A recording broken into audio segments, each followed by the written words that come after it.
Hi, I'm Jim. And I'm David. And this is the Practical Guitarist Podcast. The podcast for people who eat, sleep, and breathe guitar.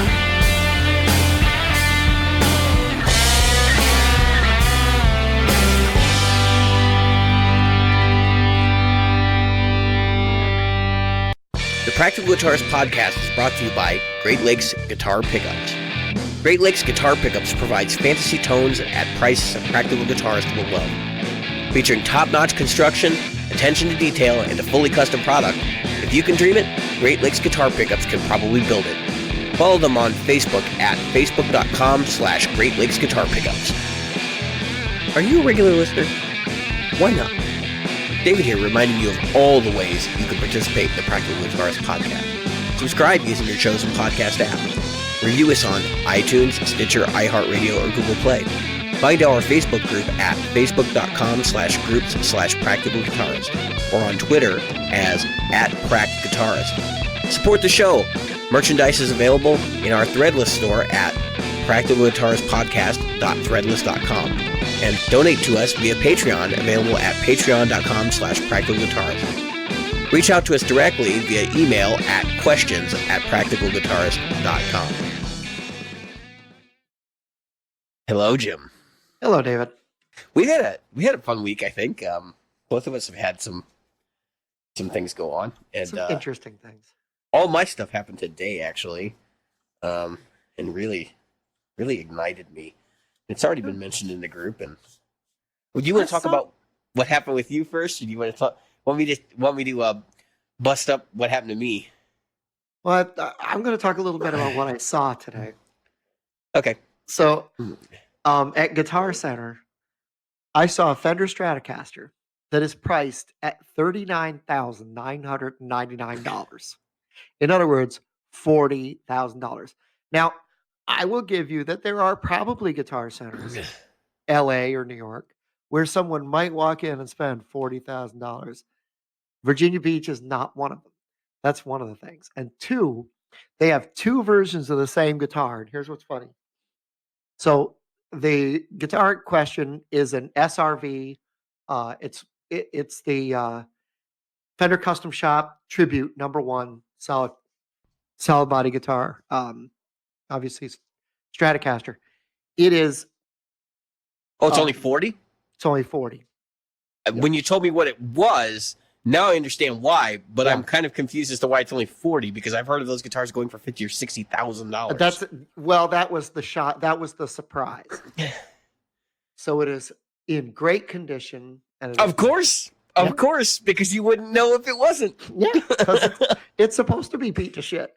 So it is the Tribute #1 solid body guitar. Like I said, and it is truly beat up. It's got all the look. It's got everything that you would expect is there. $40,000. And at the same store, they have the SRV Artist Series for $11.59. Yeah, and they've been. You know what's crazy? So even though the price of that guitar has gone up, used, they've been going for $1,100 for a long time. Yeah. So yeah, I just thought it was interesting that two guitars that are pretty much the same guitar. Well, that's debatable. That's debatable. See, that's where it comes in. So here, I've owned SRV, like I've owned the $1,100 guitar. Yep. And I can tell you that having played some of the custom shoppy equivalent stuff, that not necessarily like the really road worn stuff, at CME before, it is definitely not the same. No. It has some similar features. Like it has like a neck that's kind of worn into an asymmetrical carve. It has bigger frets. What it doesn't have are the super overwhelmed pickups that you'll find in the player's version, which are not accurate to what was in the original guitar. As well as I do. There's been so many myths that have been spread about SRV's gear. Oh, he played 14s and he had these pickups that were like 24K and like all this craziness. The only thing that I've heard was kind of shocking when they opened up #1 was that Number one, it was not a 61. It was like a hodgepodge of parts from different eras, like a 61, 62, 63. The guitar was originally owned by somebody else. So it's a very good chance that it was a parts caster that was not assembled by Fender, that was assembled by somebody else. Right. That's the one that was owned by what's his name? Ride Like the Wind. Yeah, I think so. Because it was. Cross. Yeah, I think so. A lot of people have suggested that. I know he's got another guitar he's got several guitars that were, that went through other hands, but he found it in a music store. He didn't buy it directly from Christopher Cross. That's right. Correct. But the weird thing about it is, like, it's like all these stories go around, right? And the pickups are pretty much bone stock 61, 62, 63 style pickups. Not anything too crazy going on under the hood, except there was a dummy coil. And Cesar Martinez had, Rene Martinez, not Cesar Martinez. Yeah. Cesar Diaz. Rene Martinez had actually installed a dummy coil underneath the control plate. That's the allegation. And that was conveniently left out of the Fender video for the so when you bought that SRV Strat that they have there, they gave you a DVD in the case of like them tearing down the original guitar and going through all the specs and all that stuff. And you can find it. It's on YouTube. You can go watch it. But what's funny about it is that they conveniently left out them looking in the control plate where the control cavity's at, because they didn't. So my guess is they probably didn't put the dummy coil in the new guitar. But the funny thing is that would change the sound, because it would have an effect on inductance, I'm sure. I mean, so I don't know.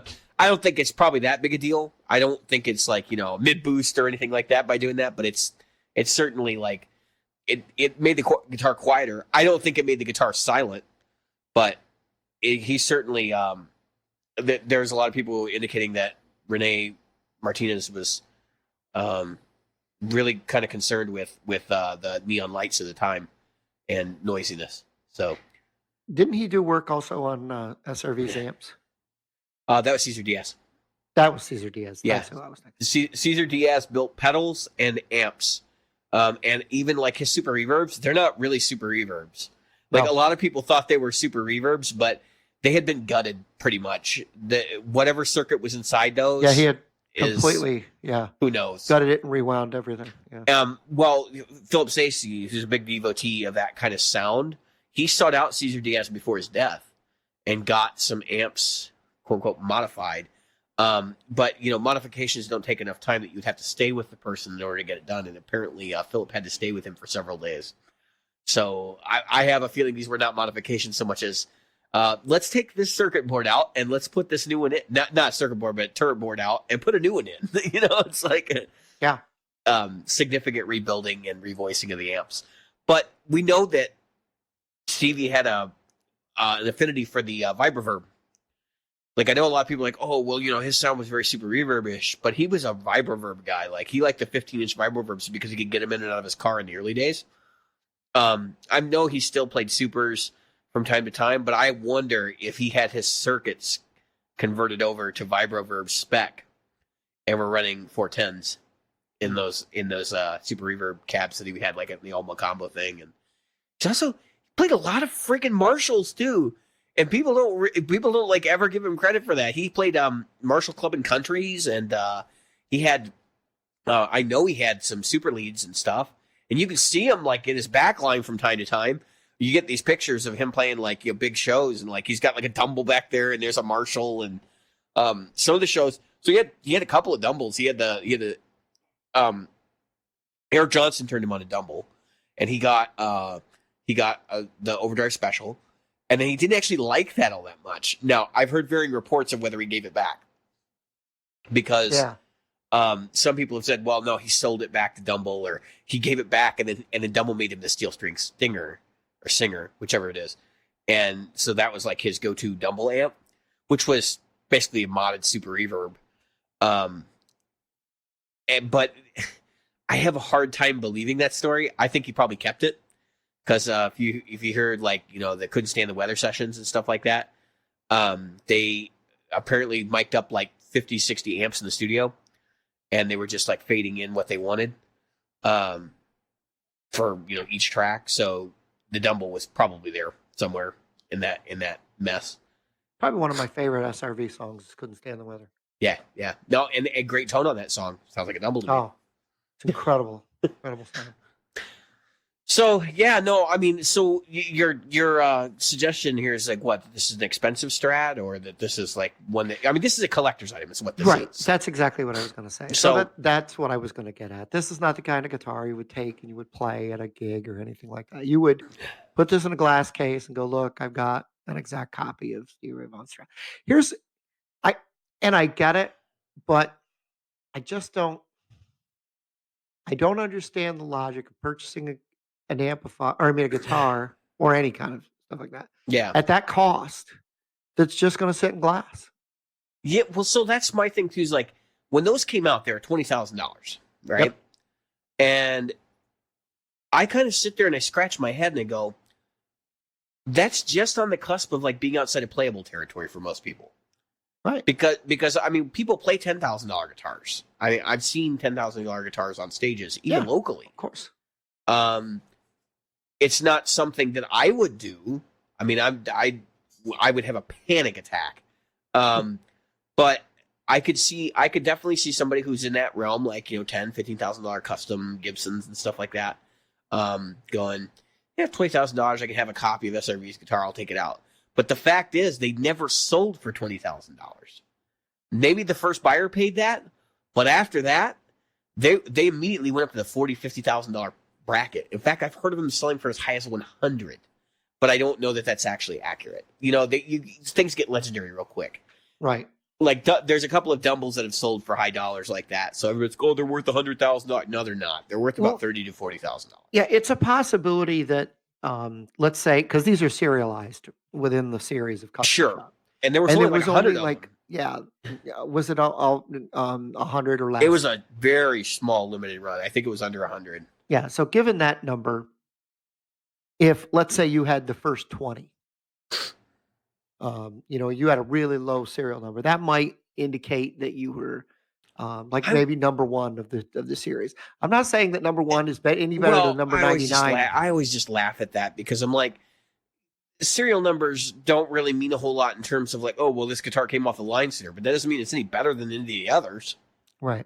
You know what I mean? Like, that would be a perceived value thing, I guess. Well, that's what I'm saying. But we do have to admit that it was a custom shop series. Ergo, there was a lot more hands-on. And by number, say, 30 or 40, your hands might be a little more tired than they were at number one. I'm not saying that's what happened. I'm not saying that could happen or did happen. I'm just saying that it's a possibility. Sure. I don't know. I mean, like, there's a very special, particular type of person that would be interested in purchasing this, and that's okay. Like, honestly, if I had that kind of bread to spend, and like that wasn't, if that was worth $2,000 to me, like me now, if I had that kind of money, yeah, I'd probably buy it.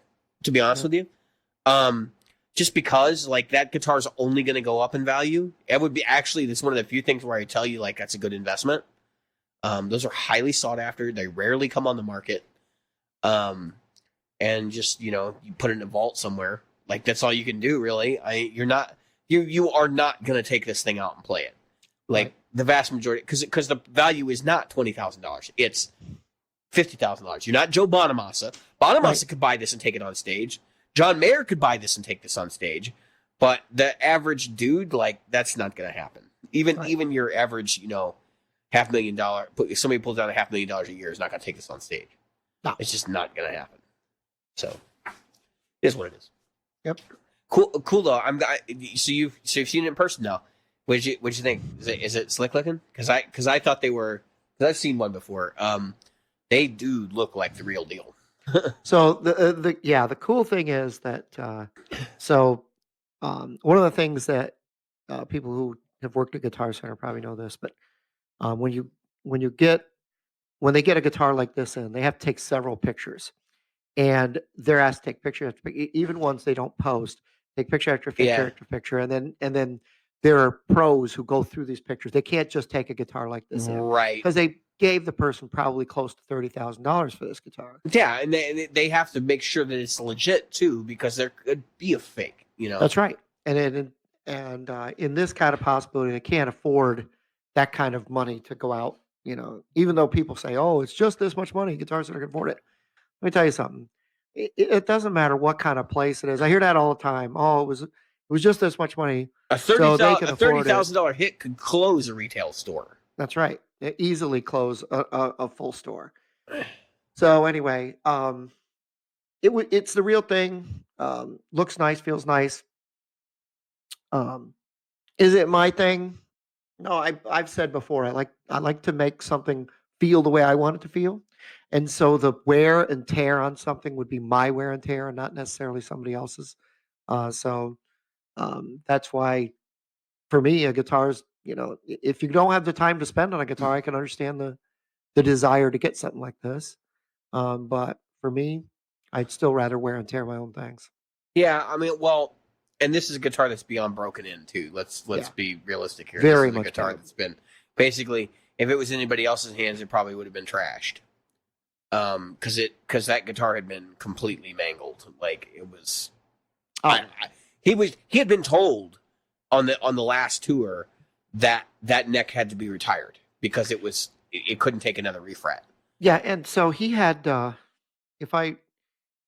correct me if I'm wrong, he had a couple of backups to this, right? He had one called Lenny. He had they weren't really And- backups per se. It's just other guitars he had. Yeah. Because he had at the end he had, I think it was a double humbucker Stratocaster. It was given to him by it was actually given to him by Billy Gibbons, but Billy Yep. Gibbons had it commissioned. That's the one that has SRV in the inlay.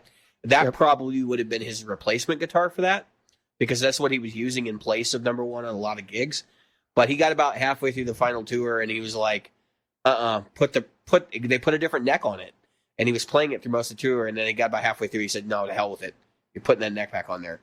And then, of course, the other story, of course, is that he had been told that he was getting carpal tunnel syndrome, so he had to get away from the 13s and the high gauge Yeah. strings. So he went down to 10s. When he put the new neck back on it, he went back to 13s too, because he was like, we're not doing this. It's just not working. Yeah, I can't imagine the wear on a set of frets with 13s like that. Yeah, well, that's the thing. He had bass frets installed. He had like the biggest bass frets that he could get and put on that thing, Yep. because they were just, he would chew through it. Like nobody I know other than Steve Morse has ever had a guitar that like where the technician's like, "No, this won't take another refret because it's gonna chew through the board too bad." Yep. Like that's a rare thing. But being that he was using that big a gauge of strings, like he was probably just eating frets. So, For lunch. um, So the other thing that did happen to me is I returned the Princeton. I couldn't get the volume out of it. I wanted to the practice. solid state Princeton you bought, yeah. Yep. So I returned that. So I'm still kind of looking around for a practice amp. I'm buying. I haven't bought one yet, but I've been looking like so I have an allowance, right? I have a little bit of money every month that I put away, and I haven't bought anything with it. Like I bought a couple of like little stupid things, but I'm getting to the point where I can buy a practice amp. Now I have the Kemper. Kemper's great, but I'm looking. I want to get like a PV Rage or a PV Bandit. Or there's one in between. There's the Rage is the 8-inch, Bandit's the 12-inch. Yep. I forget what the one in between is, but I've got all three of them are reverb feed. These amps are cheap, man, and they don't sound the best. But like for playing clean with a drive pedal or something, I would be fine to get through practice or rehearsals with it. And they're light, and if anything happens to it, I just laugh and not care. I mean, honestly, that's kind of what I'm looking for. So, There's a Roland BC60. I might. Blues Cube, yeah, those are pretty cool. Well, it's a tube. No, they don't. What's- Roland's yeah, never this made. one's- No, Roland's never made a tube amp. Yeah, this is a tube amp. No, I'll send you a link. incorrect. Roland has never made a tube amp. That is their tube emulation technology. Yeah. The BCs. Yeah, it's not a tube amp.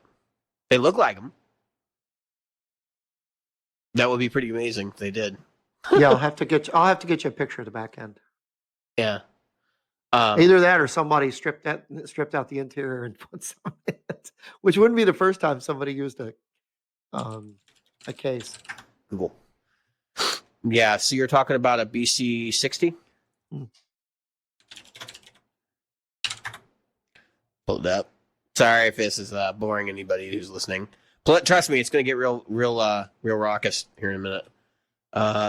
Yeah, so 60 watts RMS, solid state, heavy duty 12-inch speaker based on a greenback, Acatonic spring reverb. Yep. Tube Logic technology. So it's solid state. They're cool.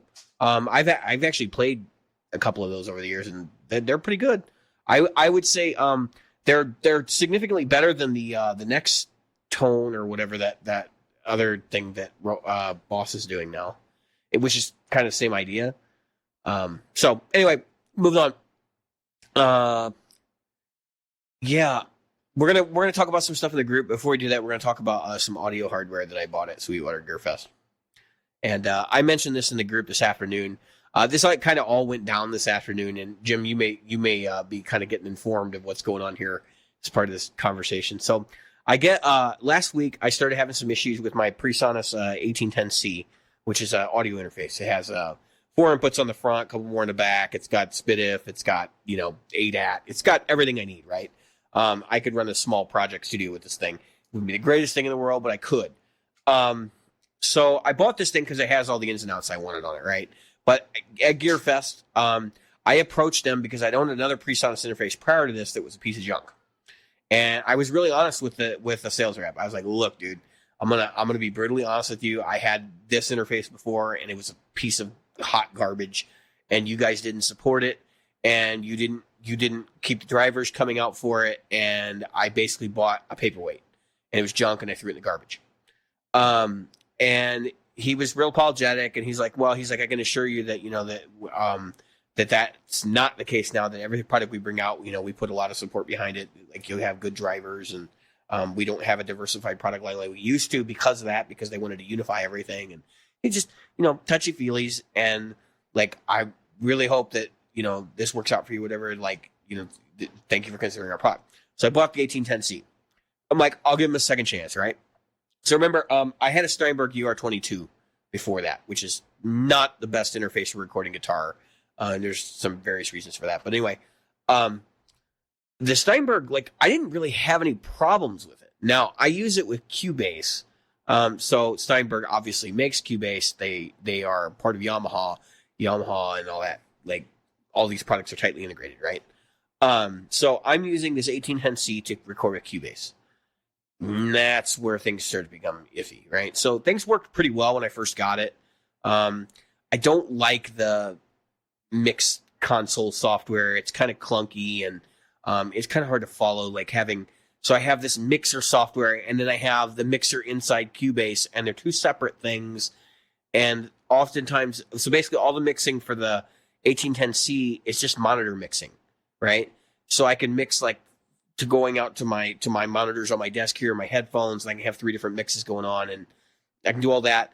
Or I can go into the DAW and I can record things and mix and, do all my post stuff that would actually be printed to the track.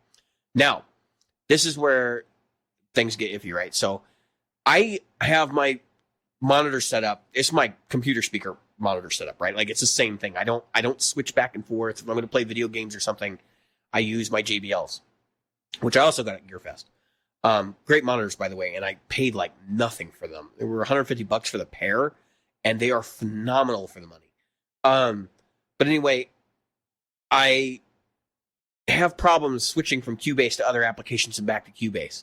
And you'd think, oh, well, that's not a big deal. But if you're working on a project, like a work project, because I've got, Premiere going, and then somebody sends me a Skype for Business message, and I flip over to that, and then I flip back over to Premiere or Cubase or whatever I'm working in, and then my audio won't switch back, or it switches back improperly, or worse yet, what was happening to me a lot was the interface would just lock up completely. Wouldn't do anything. So after about 45 minutes of screaming at this thing the other day, I finally said, you know what? I've rebooted twice. I've reinstalled the drivers. I have done, I've done a number of things. I was like, I'm going to Presonus with this. They issued another driver update the week prior, and I didn't have any problems until that driver update came out. So I figured there's probably a bug in the software. So I go to Presonus and I write this message in a ticket. I say, when switching from DAW back to Windows and back again, which in this case is Cubase Pro 10, it is constantly causing Windows to be unable to send audio through the device. Basically, if I'm working with Cubase open, everything works fine. Then this is I close Cubase, the 1810C loses audio connection or freezes. Technical support writes me back, says, please send me your computer's system info file, and they give me instructions to do that, which I already knew how to do that. I'm in IT. So I went ahead and fired that off to them. In the meantime, before I fired it off to them, I'd already made some changes. I rolled back to the previous driver, just being intelligent, knowing that, hey, that worked for me. And that actually caused more problems. I couldn't get the mixer application to even open. So then I wrote them back and with the info file, and I said, please note that currently I've rolled back to the previous driver from June. Nothing appears to be functioning now, but that might show, but the NFO might show some anomalies in my system config. If you'd like me to get back to if you could like me to go back to the current driver, I can. I sent it to him. All right, that was on Tuesday at 10:52. I received, and here's where it's funny, right? So I didn't get a notification from their email system until Sunday, but apparently they responded to me at Tuesday at 12:46, which was no more than 2 hours later, right? So I said, they said, thank you for the file. It does show that your 1810C is connected and installed properly. No, it's not. I'm using the previous driver, right? And then it also shows many things running at startup. You should disable these and restart your computer, then retest. And then they closed the ticket. Like it was done. I'm like, wait a minute. And of course, I'm in tech support. So if you just tell me I have a bunch of stuff running at startup, that's like brushing somebody off. Like I know I've had this conversation with people around the office. That's like to put in a ticket and I'll come back and deal with it later, but this is probably what's going on kind of thing. Well, I already have the ticket. So this is Butch Richard, technical support rep at Presonus Audio Electronics, by the way.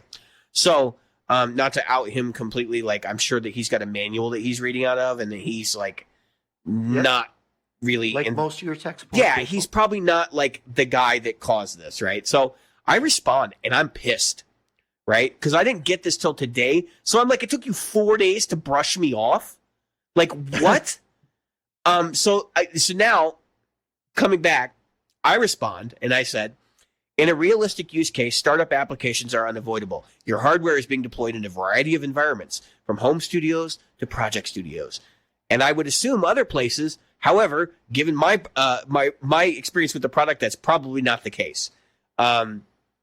Windows are to assume that everyone has a totally squeaky clean install of just Windows is absolutely absurd. If the Presonus driver can't play nice with Steam, Discord, and Skype for Business, then it's because those are my startup apps, right? Then it's not really realistic that it should be deployable outside of some squeaky clean dev environment. Some of these applications are licensing applications for DAW plugin products too, which is also the case. I have the Steinberg licenser and some other things that are running. So my next part is I've worked in information technology help desk tech support for almost 20 years. Never have I been told or had to tell a customer or client that they are running too many startup applications. The assumption with products is that they are compatible with other operating system applications. That's how this is supposed to work. Usually, you might have a log of known conflicts, and you can give specifics rather than generalize. And I'm so angry. Like some of the things I'm saying here don't really necessarily make sense. And forgive me, but you make things up because you don't know what the real problem is. I spoke with a Presonus sales rep at Sweetwater Gear Fest about the quality of drivers that Presonus had put out in the past, and basically told them that a prior experience I had with the company had soiled your reputation with me. Nevertheless, I went home with an interface to give your company a second shot. I could have purchased any of the hardware interfaces I had wanted. I could have bought an audio interface. I could have bought an RMC Babyface. I could have bought an Apollo Twin. But I gave Presonus my money because I thought it would be a better value, and I was assured that your driver team, as well as the quality of the interfaces that you were producing, had improved. It's becoming very clear to me that I made the wrong choice and have wasted my money again on Presonus. Never again. This support case is further evidence of this. By the way, I fixed the issue myself. It required me to update to the newest version of Windows 10, which they just had 1803 came out, right? And I noticed that they came out right around the same time. So my guess is if I was running the older driver on 1803 or whatever the current version of Windows is, it probably wouldn't have worked. That's why they issued the update. So I'm like, I basically said, then reinstall the driver. Everything works fine now. You might want to log this so that if someone else complains about a similar issue in a high-end workstation, you won't lose another customer. What a joke. What else can I say? Like, I'm still ticked off that they closed my ticket and brushed me off. Like, that's ridiculous. You know, dude, I spent $400 some on this interface or $300 on this interface. Like, at least don't throw me under the bus and be like, oh no, it's just you. Dude, I have a $2,000 workstation sitting next to me. I'm no joke. Like, I know what I'm doing. This is craziness. So, long story short, I went on Twitter and I sent him a message and I tagged him in it. And I was like, this is ridiculous. Thanks for brushing me off. I'll never buy another one of your products again, and I won't recommend to anyone else. That's ridiculous. Like, at bare minimum, I should be just like with Windows. If you buy a license of Windows, you pay $150 or $175 for a license of Windows. Guess what? You get one support call for free. Where's my free support call? Right. They literally took you. Now, and this happens at work too for me, is that IT, the first thing they do is they say, well, your problem, close ticket. And, you know, I've been in where that's there's motivating factors for that. Well, I just laughed. Typically coming from, because if I did that at my work, if I said, no, I'm just going to close this ticket because I don't want to do it, I'd get shit canned. Oh yeah. But that's because they know you. You're a face in the crowd. Right. And they don't care. Right. This is ridiculous. So that's fine. I'm gonna crank this up the ladder, and I'm gonna probably keep squawking until they shut me up somehow. And I'm hoping they shut me up by taking this interface and shoving it up their rear end. Well, so that I don't think you'll get that.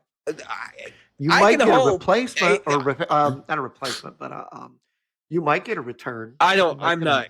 Look, I don't want another 1810C if they're gonna send it. I just keep the one I got.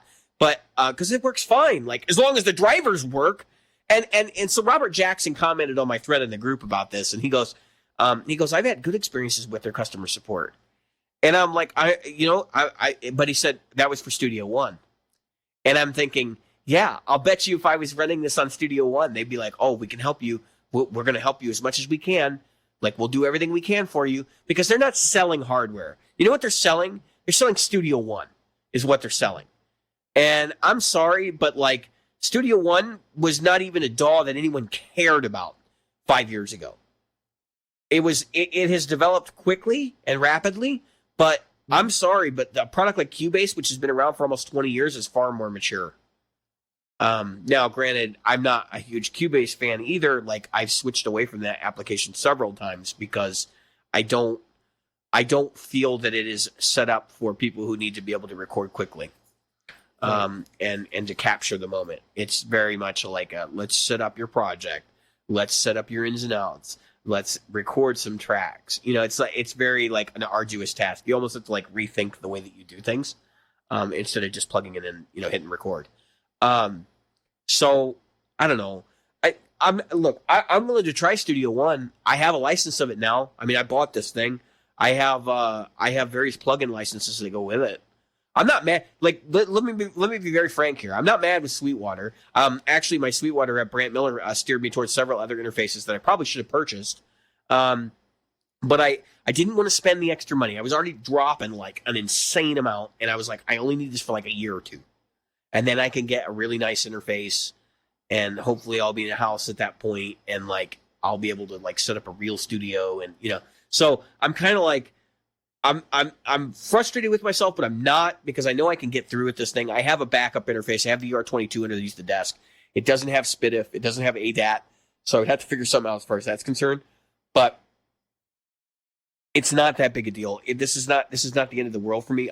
I'm frustrated because it's like you buy a product, especially a software or hardware product like this, which is high tech. I mean, let's face it. Nobody knows a whole lot about what goes underneath the hood of these except for the engineers that design them. And I'm just kind of like flabbergasted because it's, what other recourse would I have? if the driver they put out for this thing was no longer compatible with the current version of Windows, there's nothing you can do with it. It's junk. So you're at their mercy. Like that's why I said, like, when you buy, and I think I've mentioned this on the show before, when you buy an interface, one of the really difficult things that you have to consider is that you're not just buying the hardware, you're buying the software too. Because the drivers that are often more important than the physical hardware. So long story short, I've been kind of pissy about UAD products. I've been skeptical. They're a walled garden. There's some things I don't like about them, but I'll tell you what, everybody at Sweetwater was using UAD. All the sessions and stuff I was seeing were done with UADs. And they just sound fine. They're not super expensive. You can use them with a ghetto laptop that has like no hardware in it. Which that's kind of a benefit. You spend $800 on your interface and you can plug it into a $400 laptop and it sounds fine. So I may go UAD before it's over with. I hate the walled garden thing, but I'm in the middle of one right now. I got a Kemper, so might as well. Well, when you buy a device that is, it's the word I want. When you're buying a device that is software driven, that is where you wind up. The closest thing I can consider is like buying a cell phone. Because when you buy an Android phone, like your Google or Samsung or whoever's mercy for software updates and product updates and security fixes and all these different things. And it's no different when you buy an audio interface. This is not like buying an old analog console. You don't buy it and then that's it. It's there's this relationship that has to happen between you and the company. And they just soiled me really bad. Like, that was not the appropriate way to handle this conversation. What they should have said was like, well, we don't really support Cubase. Because I know what was really going on. They heard Cubase and they were like, no, we're not touching this. And it's like, fine, then just say that. Be like, you know what? We would highly recommend that you look at Studio One. And if you're having problems with it, switching back and forth from Studio One, then we can start to diagnose the problem a little bit better. Or right. even something as simple as like, look, make sure that your Windows OS is up to date. They do have an NFO file so they can see what version I'm running. Because obviously they pumped out this driver update because something was not working properly, in the mismatch. So I don't know. I'm not like, that's another thing. Nobody communicates, especially with the hardware vendors. I have never seen a driver release notes for like Presonus or anything like that, because they don't want to admit what the bugs are. Of course not. When Helix issues an update, right? Like, so they came out with their big update a couple weeks ago. 2.8 finally dropped. And when it came out, like, they had a release notes, and you could read the release notes. But you don't see that for bug fix releases and drivers. Or if you do, they hide it. They don't want you to see that text file somewhere that tells you, like, this is what we fixed. Or, this is what we addressed. May not be a fix. It may be something they had to modify due to, updates in Windows OS, et But, right. that's what gets me is like, this was about, really, I can tell you what the problem was. So this was about the Presonus switching from the ACO driver to like a WDM driver or the regular Windows core driver, and then switching back to ACO when I would click on the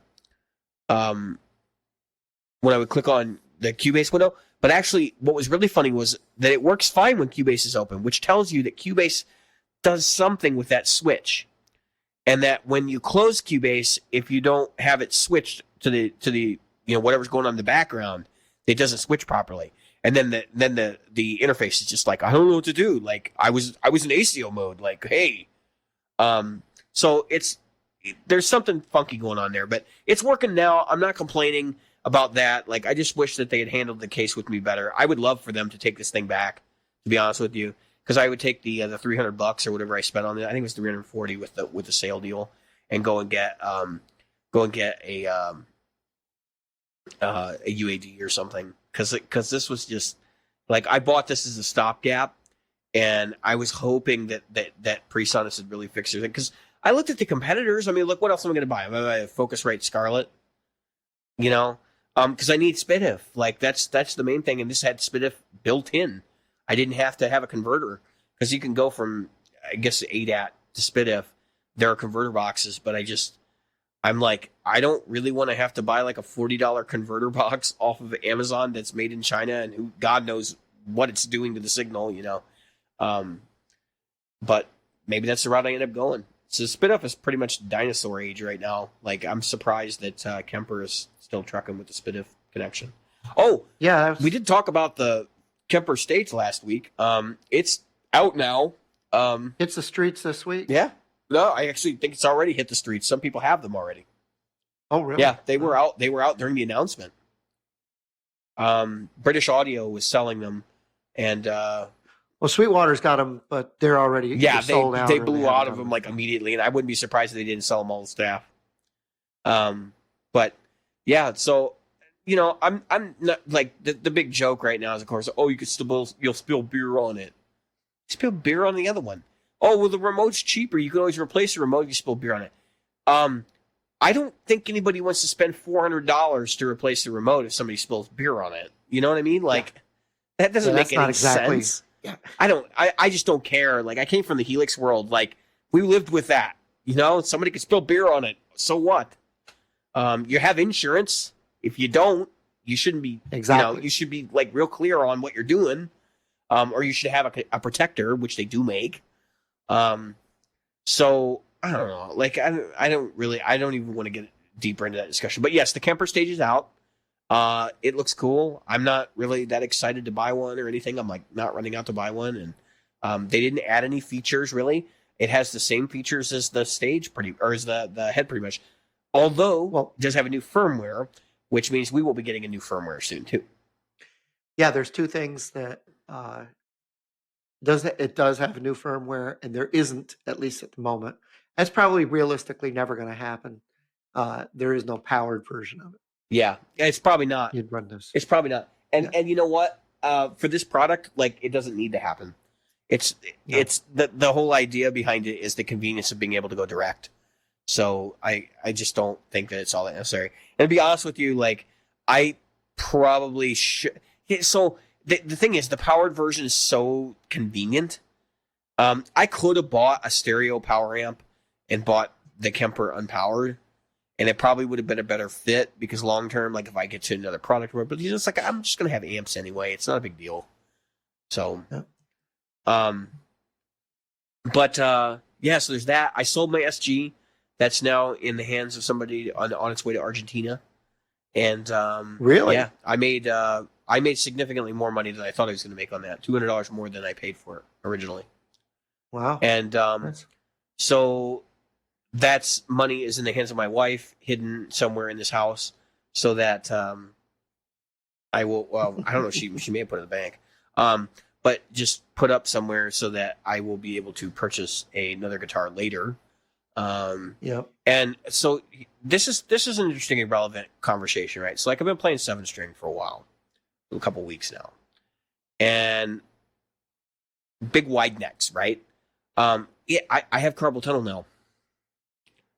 Oops. And I don't know that it's necessarily the 7-string that's done it. Like I have a very specific style of playing, and I'm a keyboard jockey for work, which is a big part of it. But I do a lot of repetitive stress on my hands. So my wife, she has carpal tunnel, and she gave me a wrist brace, and I've been playing with a wrist brace at my 7, and everything seems to be clearing up. So as long as I make sure I wear the wrist brace a couple hours a day, or 2 hours a day or whatever, like I should be golden for continuing to play the 7-string. And I panicked when it started happening originally, because I'm like, you mean I can't play 7-string? Like I'm gonna have to go back to 6? Like this is awful. But I'll get through it. Like it's fine. Everything seems to be working now.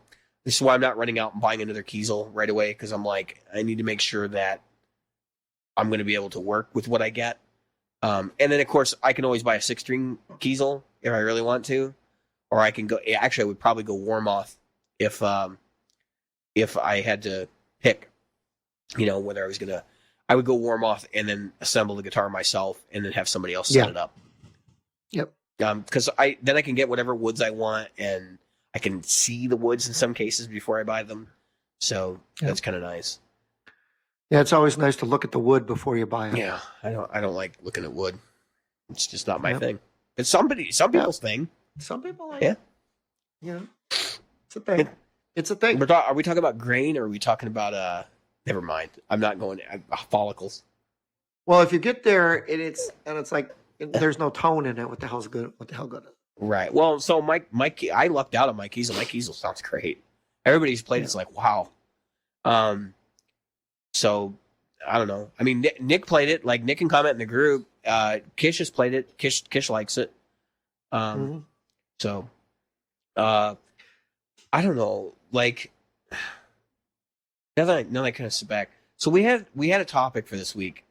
That just kind of came out of some side conversations that were going on in the group, between me and some other people. And it's because if you don't know, like, Jim and I are super approachable. Send us a Facebook message. We'll talk to you. Like, we don't care.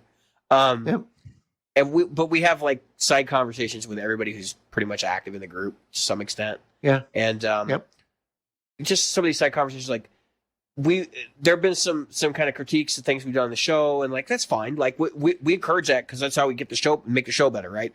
But I wanted to talk about what our audience is, because I think we've scratched the surface on this before, and then we'll kind of parlay this into like audiences at musical events, and then we have some other topics we're going to drive off that. But what is it, Jim? What would you characterize our audience? I know we're on the same page with this, so I can let you talk for a while. I'm getting hoarse. I think that the majority of our audience is practical in a lot of different ways. We've talked about frugality, that's a word, being frugal. We've also talked about some of the things that people do. I think that we're geared, or hopefully geared more towards reaching out to people who want to make more of what they have, without necessarily having to constantly add on and constantly make modifications. But if they do make modifications, it's in an appropriate manner. It's not well, only these guitars are good for blues, and you're not cool if you don't play these, and so on and so forth. I mean, I posted a thing in the group. It's a photograph of a promo that our friends at Guitar Center have, and I had to laugh because there's some people that are that photo definitely hipsters that are they may not be actually hipsters, but they're acting hipster. And there's a guy playing a cajon, but there's also two people playing those $99 Epiphones. No woman, no crap. And there, and there's a woman in the background. They've got these looks on their faces like, I'm so excited to be playing this guitar. And then there's a woman in the background. She's standing behind a keyboard with this look like, look at me, I'm having so much fun. And then I got a big porch. They're dressed like they either just mowed the lawn or like they're super hipsters. Yeah, like and it's like a porch you would picture like from Song of the South, or from what's that movie, Forrest Gump. Yeah, I mean, yeah, it's this big southern porch. I don't even know if it's southern. I could see that in Portland or something like, but it's a porch, and like who has their band come out and practice on the porch? Like, in all honesty, like this photograph should have been in a garage. It should have been a well manicured garage, but a garage. Right. I just thought it was pretty funny. The cops showed up shortly thereafter and issued them all citations for being too loud. Yeah. I don't think that, I'm not saying that people who play like that aren't in our audience, but I don't think that's the crux of our audience. I think our audience, I'm hoping that we've been targeting folks who just want to do their own thing, and they're not worried about falling into a well-defined silo of this is the kind of music I play, or this is the kind of thing I do, or whatever. And I they're looking to get somewhere with guitar. I don't know if that makes sense. my response to somebody who actually we were talking about this with, I said I want to make it clear that we accept all people with an open mind who play guitar, meaning people who actually care about their instrument. We are not a gear cast as much as a guitar podcast, and we want to include people who love the instrument in a positive, non-confrontational, forward way. We are not about stirring up trouble or creating controversy for confrontation's sake. We don't care who you are, man, woman, old, young, other, straight, gay, smart, stupid, human, or extraterrestrial. If you love guitar, that's who we try to speak to. Right. And I think that's... honestly, it's good writing, but I'm tooting my own horn. It's probably terrible writing. But I wrote that the other day, and I read it a couple times after I said it, and I went, no, I have to say this. Like, this needs to be said this way, which is that, yeah, there's a little bit of humor in there, but I mean, that kind of like reflects the show. We're infotainment. But for the most part, like, we're totally acceptable. If you're a hipster and you like our show, like, by all means, participate in the group. We like to be challenged. If you're an Area 51 resident and you want to be with the group, then hey. So this concept, this modern concept of the echo chamber, right? And I think we have a tendency, if we're in gear groups, and I'm in a lot of gear podcast groups, right? So I'm not gonna say that like that hasn't tainted my opinion in some of this, but the other groups I'm a part of are like the Helix group and the Kemper KPA group and some of the P-Dubs groups, which I don't play that music, but I'm interested in it. All of these groups that I'm a part of, I see like fanboyism and stuff going on really bad, and like the cultures in them are very strong, and they will strong arm people in or out, like one way or the other, and it can be a really confrontational culture, and we don't want that. I don't want an echo chamber either, though, and that's what you get in like the Line 6 group. Is like, oh, the Helix comes out and everybody makes a bunch of jokes about the Helix stage, but I'm sitting there laughing because I'm like, do you know that like probably 10% of the people in this group are considering buying the Helix or the Kemper stage, and 10% of the people over in the Kemper group are looking at buying the Helix. So your core audience changes, and the way that you perceive each other changes, and like those people get thrown under the bus if they say something, so they keep their mouths shut. And there's a lot of this stuff going on. I'm just sitting there kind of like scratching my head and I'm going, this fanboyism stuff needs to stop. Like, how are we ever supposed to, it takes competition out of the equation for equipment. Do you know what I mean? I think that this is my take on it. And folks, if you don't agree with me, that's fine. You can, we're not an echo chamber. Voice your opinions, but right. I think if you're looking for an echo chamber, then just look in the mirror and say stuff. And you'll be much happier. Wait for it to come back. And then respond. And that's right. Because if everybody's going to agree with you all the time, then that's just great for you. But what is that? Well, from a product standpoint, it's awful. Because if you think about it, so like if you let's say you remember the Helix group, right? Because this is the real world case I'll give. Actually, let's make it more interesting. I'm a member of the Katana group as well. And the Katana group is hilarious, and I've talked about this before. But they'll say things like, "Oh, I sold my Bogner Ecstasy 101B, which is like a $4,000 amp, and the cabinet, which is $1,000, to get my Katana 50-watt combo." No, you didn't. No, you didn't. Quit it. Like, everybody knows you're full of crap, right? So why would you say something like that? Everybody knows you've never owned that, or if you did, you sold it because you had to pay for a car. Or something like that. Right. You had bills. Just be honest. Hey, I had to get out of it. No one cares. Nobody's going to ostracize you for that. In fact, if anything, it says a lot about the Katana that, you used to own this, but you had to get rid of it. So what did? You didn't downsize to a Marshall. You bought a Katana instead. Like, there's something to be said about that. But anyway, my point is, so if you're in the Helix group, right? And everybody's like, oh, everything else sucks. And you're not really open-minded to what other people are doing, and you don't really realize it's an echo chamber, which is why echo chambers are dangerous, because you have to keep in mind that this is a Helix-centric group, and a lot of people don't. All of a sudden, like, the Axe effect sucks, anything that Fractal puts out sucks, and anything that Kemper does sucks, anything that Boss does sucks, and anything, like any of the competing products are not the Helix, which is superior in every way. And the reason why that's a problem is because then it reduces competition.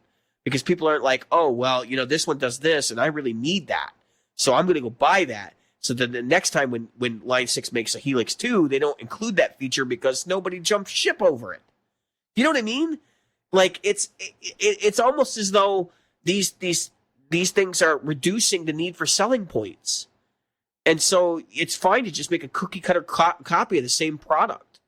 Which is why I think the Kemper stage has been taking flack, because it's not a cookie-cutter copy of the Helix, or a Head Rush, or a GT1000, or, insert product name here. Now, I'm not going to sit here and tell you that one of the products isn't superior, or that it's not superior for your needs.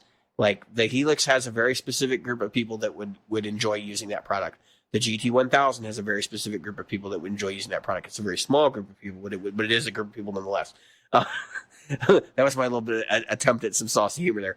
The Head Rush has a group of people that would use it, and actually the Head Rush I think is the more interesting of these cases, because the Head Rush is not claiming to be as good as the other products.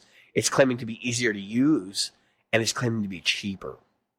And when you wrap your head around that, like, at first I kind of poo-pooed the Head Rush because I'm like, tone, and then like now I'm starting to think about it. It's like, well, for what it is, that's not necessarily a bad product. If you want to go cheap, like, there it is, So we're going to do the value segment. I'm intending to go do some value shopping this weekend, this coming weekend. And then once that happens, then I'll hopefully have our first couple of products to talk about on this show. The first one I already know what it's going to be. It's a pedal I already own. Actually, it's probably going to be a pair of pedals I already own, and then we'll have some other stuff. But basically, I want to do one a week, and then one a week for a while to get people familiar with the concept, and then we can move on from that. But yeah. So I think all the things you said, Jim, about our audience are true. Like, we're looking for people who are practical, meaning that they know that you don't need that $40,000 SRV number one guitar to go out and play a gig. That's craziness. You don't need need a PRS to play a gig. Like, you don't need a PRS Core Series to play a gig. It helps, but you don't need it. Like, you can get by with, Fender made in Mexico Stratocaster, or anything really. I mean, people play gigs with Squiers. It's really about being a good player, and that's, we talk about gear a lot on the show, but I cannot downplay the importance of actually learning to play your instrument. It's really easy to forget that with all the gear and like the obsessing over what you're going to buy next, and like sitting down and thinking about planning on a pedal board and all these different things, you just forget that, like, this is supposed to be fun to play. I think that's where people lose the they lose the drive, because it stops being fun and it starts being work, and eventually it starts to drain on whether it's draining on the pocketbook or it's draining on the mind. There's an old saying, play more, buy less, or whatever. And the thing is that if you're sitting down and learning to play, which we used to talk about a lot, and we're moving back towards that direction. That's where we want to be, is focusing on, okay, how can we better give you, the listener, different things about playing? Like, David, you posted a thing that you had written, you composed. Gear Gnosticism, like, even if we're going to talk about gear, like, we talk about it in a, like, let's not focus on a specific piece that you should be buying, but like more general. Like, okay, let's talk about overdrives and how they work, and what they do. We've had this conversation before, but yeah, no, like, exactly, posting, music examples and things like that. Jim and I practice this stuff. Like, Jim actually goes out and plays gigs and hosts open mics and everything else and falls off stages. And Hurts himself. And I get out from time to time, and I do a lot of recording around the house, and I write a lot of music. And we need to get back to that core of what the show's about, and stop talking about these old man brands like Gibson and Fender, right? Which we're not talking about. What? And then I'm not. And today's thing about pointing out that guitar isn't talking about Fender custom shop. You've done a complete. I have to point out though, Jim, you've done a complete 180 since we started this show. You were all PRS Gibson, all right, Pibson. Yep. In the beginning, and matter of fact, I had a Pibson early on. I had a Mr. Pibson. It was a pepper flavored drink. 7-Eleven. Yeah. I love Mr. Pibson. So anyway, he's a Pibson guy in the beginning of the show, and now what are you playing, Jim? Do you own a Gibson? Mexican Strats. I have one somewhere. Yeah, somewhere. But it's the thing is, when it comes to this, I'm playing. There's 3 Fenders and a Schecter behind me, and there's another Fender over here that you can't see. So it's a Squire. There's a Squire.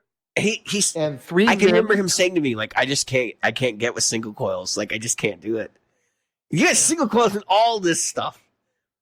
Except for this one. This one has a humbucker. Well, one humbucker's not going to hurt anybody. I've got one. One humbucker's not going to hurt. I do have one humbucker. I can say this though, when it comes to the humbucker, the problem is either you should either play humbuckers or play single coils. And this is why I say this. And I know you people that are doing both. I do. It's really hard to tame the animal, tame the beast when it comes to the humbucker if you just switch out. I mean, you could do it, but you got to have your settings ready. Do you know what? You know what I do, Jim? This is going to be a weird concept for you. Go ahead. I finish your part first, and then I'll tell you what I do. No, but I do it mid song. A lot of times, I just use the humbucker as a lead tone, and so it's funny because I'm using the neck pickup and that. There you go. You got it. Background there, and then I switch to the bridge, and I go into a lead tone, and then I come back out.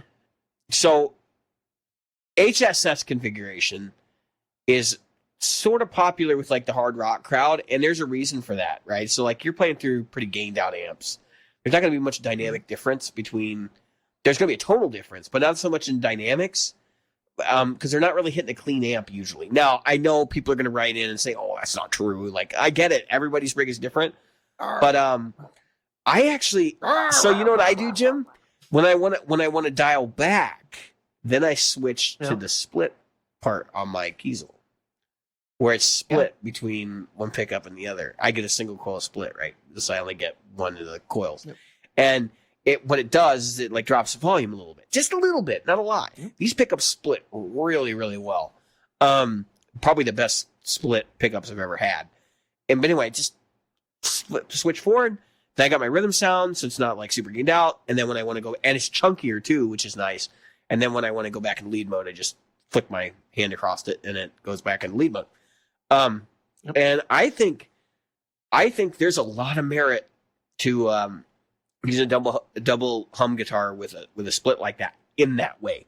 I'm not a guy that's going to tell you, hey, if you want to play Strat songs, just take your Les Paul and split the coils. No, don't do. It's not the same thing. But you can get away with it for a song or two in a set. It's just not gonna. I wouldn't recommend you do it all night long.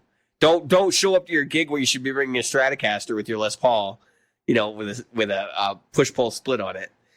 No, that's not what you do. What do you got going on here?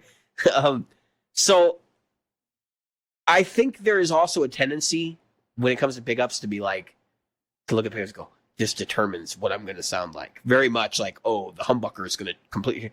If you roll that humbucker back, and this is something that I had heard people do, and it was an old school thing that I never really thought about doing. But Nick was doing it at Gearfest, and he was rolling the pickup back to 5 or 6, right? And then getting the amp sounding where he wants it to, so he can just roll up higher if he needs a higher gain. And I haven't really been practicing it all that much, but I've been doing it with the keys a little bit, and I think there's certainly merit to that. And that's another way. That's another approach to the same problem. But if you're dialed in where your pickups sound really good at 6, you got 4 more. you can use to kind of like get into different territories. The trick is don't dial all the way up when you hit it. Don't go from 4 to 10 all the time. Okay, so this is where we talk about some of the things that people have expressed to me when they ask me about especially with folks who play humbuckers, because you have different type of pots, right? And the problem is a lot of humbucker pots are set up so that they're not an even taper. So when you you mean they're not a linear taper, or they're not a audio taper, they're a linear taper. Linear. Yeah, linear. Yeah. So they are linear, right. Is what you're saying. Right. So they're not when they're hitting that. Yeah, they drop all at once. They get pretty much. Yeah, they lose everything at 6, mm-hmm. and then they gain everything at 8. And there's really nothing to be had between 8 and 10. There's just compression. Yeah, I'm a big fan of audio taper. 10. Like if they're linear taper, and I've had some guitars that came new with linear. First thing I do is rip them out and put an audio taper. Because it's just not usable volume. Like if you have, let's think about it. You got a pot, right? And only 40% of it's usable range. What are you doing? Like you got this 60% there that you can tap into and do all these colorful things with. Highly recommend audio taper. Unless you're balls to the wall, always, on 10 metal. Like it doesn't really make a whole lot of sense. Right. Now, should you change your pots, if like the guitar's cheap and whatever, that's all the way up to you. But I think that's a definite player preference thing too. Some guys like to do that swell thing, where when you can wrap your pinky around the Strat volume knob and get it to like violin, you do like a violin bow effect. I think if you're using audio taper, that might actually help that. But yeah. My problem with so with the Strat pickups, as far as playing a Strat, because I do love to play a Strat, I'm always bumping that volume knob. I know you've talked about it constantly. Yeah, you still haven't gotten over it, have you? I still don't. I tend to dig in. I guess it's a. I mean, I bump mine. I play closer to the bridge. I bump mine. But you know what? The thing is, like, I'm habitual about turning it up. Like, and the other thing is, I don't. So I do play. I play really close to the bridge, a lot actually, and it's. I don't know. You just get used to it, like, because I played nothing but Strats for a super long time. It was easier for me to just be like, all right, now that I got this style volume knob, like after a couple days, I just don't bump it anymore. Now I say that I had top hat knobs on my my other S500, the blue one, which is still for sale if anybody wants it. And the top hat knobs were wider, and I was bumping them all the time. So I went to the Neural like Telly style knobs, the dome knobs on it, and now I don't bump it as much. I also, if you're gonna use Strats, like I don't like the really loose pots either. Like the PRS has the real loose ones. I'm not a big fan of that. Yep. On Strats, on other guitars like Les Pauls and PRSs, where you're not gonna wrap your pinky around the volume knob, like they're great because you can just reach down, grab it real quick, and I like in the time it takes you to do this, suddenly your volume has changed completely. And you could be right back to playing. You can do it in the middle of a rhythm section even. So I don't know. I mean, if you have to take your hand away from it, you want a loose pot. If you're gonna be bumping it, you definitely don't want a loose one because it will just you'll be all over the place constantly. Now I've made some suggestions to you how to fix that though. Take the volume pot, turn it into a dummy pot, and then just use the middle tone pot as your volume. And you'll never bump it again. Yeah, that's pretty much what I've been looking at. So it's an easy enough mod. Like I know a lot of people have done it. So, I don't know. So Kish asked in the group, and I thought we were going to try to be able to push this into the audience discussion. We didn't really talk about like performance audiences. We've talked about that before on the show. You can go back and dig through older episodes, and you'll find us talking about knowing your audience, which was actually a pretty good episode if I recall. All our episodes are good episodes, right? Like, you should listen to everything in our back catalog. I'm sure there's nothing in there that's garbage. That's correct. The first 20 That's episodes are the best material we've ever... No, they're not the best material we've ever done. Actually, if you just want to skip the first 20 or so, like, that's cool. Like, we're good with that. You know what's crazy, Jim? I look at our statistics. We still got people listening to, like, early episodes. But what are you doing? Why? Isn't that awesome? It's good. It's Isn't good. that awesome? I hope that people listen to, like, a couple of the new ones first and then go back. Because if you listen to, like, number 1, you're not going to listen to this show. It's just not going to happen. Probably not. So I've been told lately, actually a friend of mine's starting a podcast for his work, and he was like, listen to my show, and he goes, you know, you are born to be a podcaster. And I thought to myself, like, is that like an insult? Is that like you're not sure. Like, is that good? Is that good, or is that like, you know, did I break it? High score, is that good? No. I honestly like took a moment. And I was like, wait a minute. So that means like I was destined to like sit on the couch and laugh at TV or something. Like being a podcaster is not that glorious, folks. It's just Jim and I thought our opinions were strong enough that people might actually laugh at them every once in a while. And so exactly, we decided to do a podcast. And that's what we really want. But anyway, so Kish asked, and he's thinking about like jamming with people, right? What are some standard songs and riffs that people use to have group jams? Things like 12-bar blues, etc. I think he answered his own question in the beginning there, but because 12-bar blues is like the big thing. Anything that you can play with a 12-bar blues is huge. Definitely. Songs of the 60s and 70s, like I think just about anything that you can say, okay, what's the key? So I'm going to give some standards when I grew up. I'm going to talk a little bit about some of the songs I grew up playing and still get pulled out to today. And so they have a certain length of time that they've existed. And I'll call it out if I know it. Right. So I'm going to start right off with Louie right. Louie. Know it. Can play that. Right? You can play it all day long. Pick a key. Mustang Sally. Can play that too. It's 12 bar. 1, yeah, 4, 5. It's a variation on 12 bar blues. Right. That's right. Pick a key. Born to be Wild. Yep. Pull out a key. Matter of fact, right in with Born to be Wild, Bad Case of Loving You. Yeah, they're very similar. I don't actually know that one per se. I would not recommend. I could probably play that one. Yeah, it's Doctor, give me the news. I've got Yeah, as long as somebody on stage knows it real well, like these tunes you could pull off. Yep. And that's the thing that what I'm getting at is every one of those songs that I mentioned really revolves around 3 chords. Okay. And they are the 1, the 4, and the 5.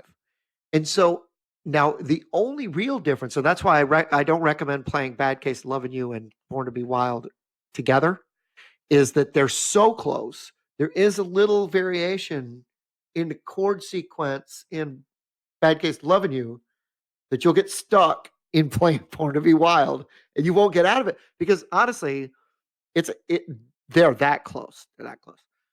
So what does that come to? I can play going to some different types of music, some different types of progressions that are at least a little more interesting.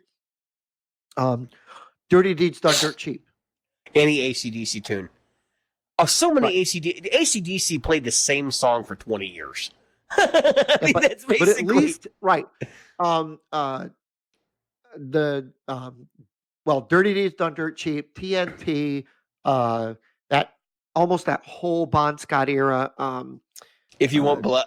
I think about like Rosie, If You Want Blood and all that stuff. Blood, the only real 3-chord song that they had at that time was what's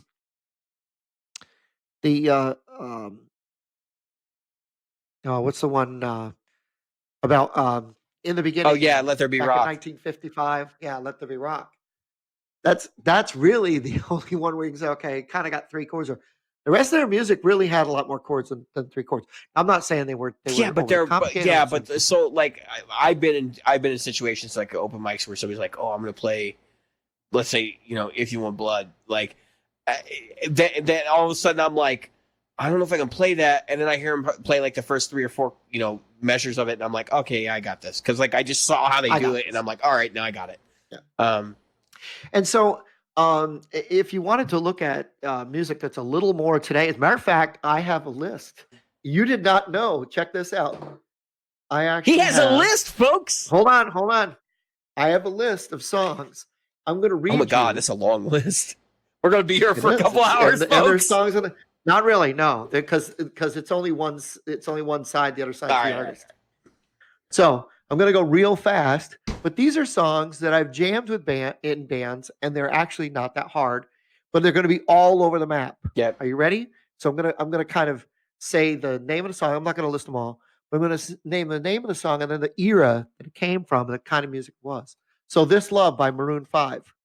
Okay, pop music, late 2000s, right? It was about 2008.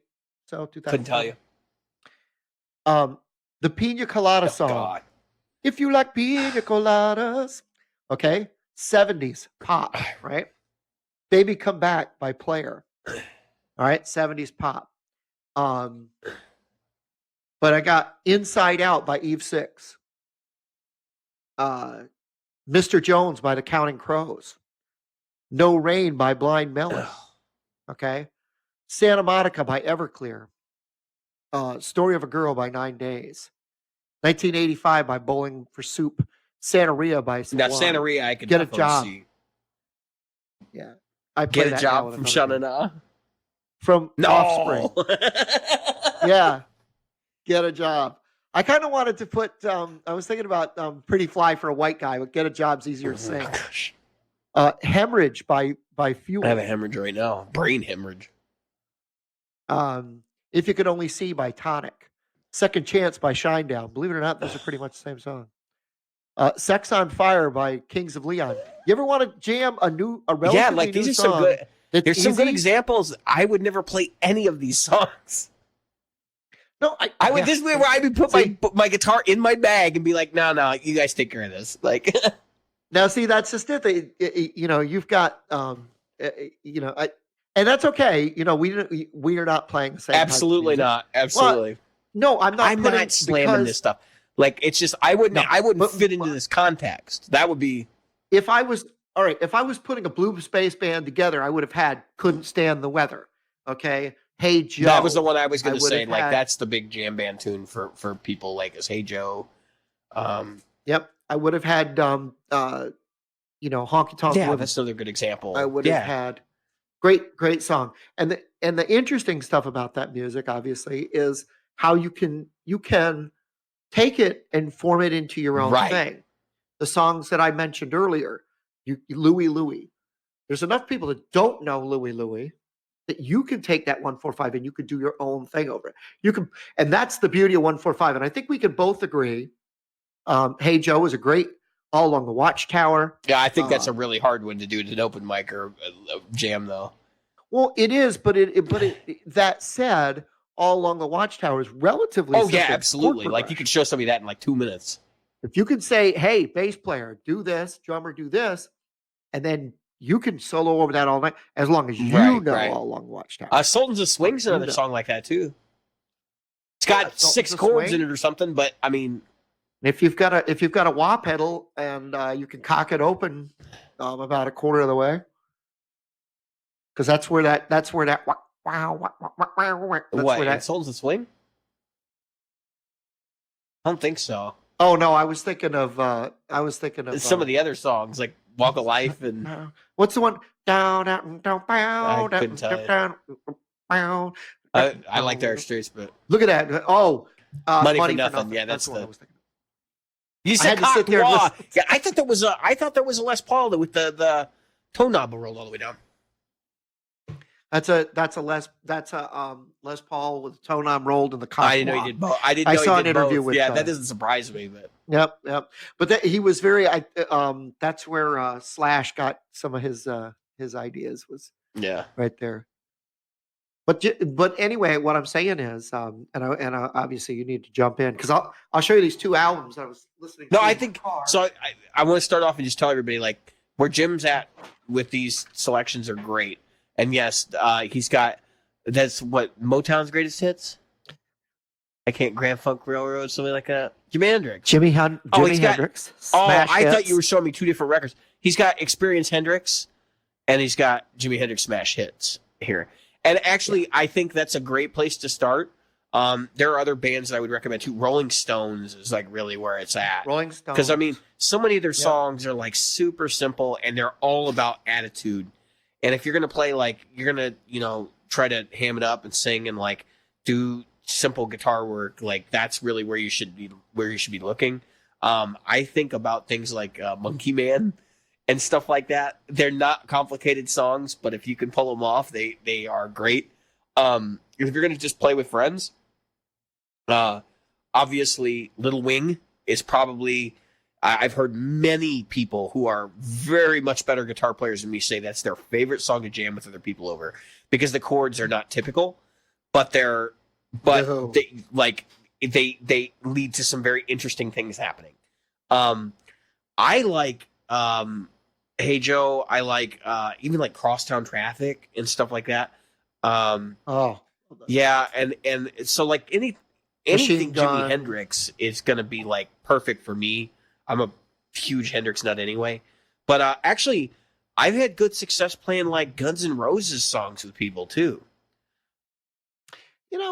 So the problem that I have when you walk into an open mic, I have one more band, but go ahead. Go ahead. Led Zeppelin. Get up there and play Communication Breakdown. Since I've Been Loving You. Although good luck finding a drummer that can do that one. Moby Dick. Well, four sticks, no, but in all honesty, well, we played a version of Moby Dick live, which was really fun because our drummer was like, he was nuts and he would just sit there and solo for 20 minutes. So we would just all like let him go nuts. I can tell you one of the most fun songs I had that's relatively easy that bands. It does take a little bit of work to get the intro and the bridge, but Radar Love is a fun that's song. Another good one. And it's so easy to play over the, I've been driving all night, my winds went on the wheel, because you're just playing in B minor. Yeah, so you really have to know that song though. That's the thing. Like if you're not going to show that to someone 2 minutes before you play it, but enough people know that song, you might be able to get away with it. And there's a lot more. Right. There's a lot more chords. And that's the thing that people will try harder to do a song. Now, I had, this other project I'm in, the guy said, all right, here's a song that I want you to learn for tonight. This was last week. For tonight to play at the open mic. Sure, go ahead and throw it at me. Okay, it's Captain My Captain. And it's by a band that is from the 60s, right? And I thought, oh, this will be easy. I know that song. It's like, why don't we just play Whiter Shade of Pale instead? Exactly. It was just like that. So let me get the name of the band because people would know it. I saw a guy one time try to attempt that, like come in and he actually wanted to do Whiter Shade of Pale. Oh, closer to home. I'm your captain by Grand Funk Railroad. At? I don't know. It was an open mic, and this was years ago. But the guy's like, he had a keyboard player, and I think he had a full band. And he came in, he's like, "We're going to do Whiter Shade of Pale," and it was bad. And I like, why would you even? I just like, there's some songs that honestly, that's one of those few songs where like the performance they got on record was just magic to begin with. And then to try and like do that live, I don't know. Procol Harum, that's Robin Trower was in that band. Yeah. I like a lot of Robin Trower music, but that is not something I would encourage people to play in an open mic. Well, it's like, okay, so here's some songs that are great and popular. I would not try to bring an open mic. Boom, boom, out goes the lights. Pat Travers. I've heard people say stuff like that too, like anything off the Pat Travers Go For What You Know record. And I'm like, are you on drugs? Like nobody even knows that record. Like unless you're a guitar player, you're not going to know that record. You're not. You're not going to go up there and be like, let's play some Robin Ford. Like what? That's a song where he introduces it. You know, they start with the drums and the guitars going. Yeah. Then he goes, "We're gonna play a little boogie woogie number." You know, and it's just an old rhythm and blues. This is boom boom, out go the lights, and there's like chords all over the place. Well, Pat, he's changing chords more than he changes words. Yeah, Pat Travers is like a guitar player's guitar player, right?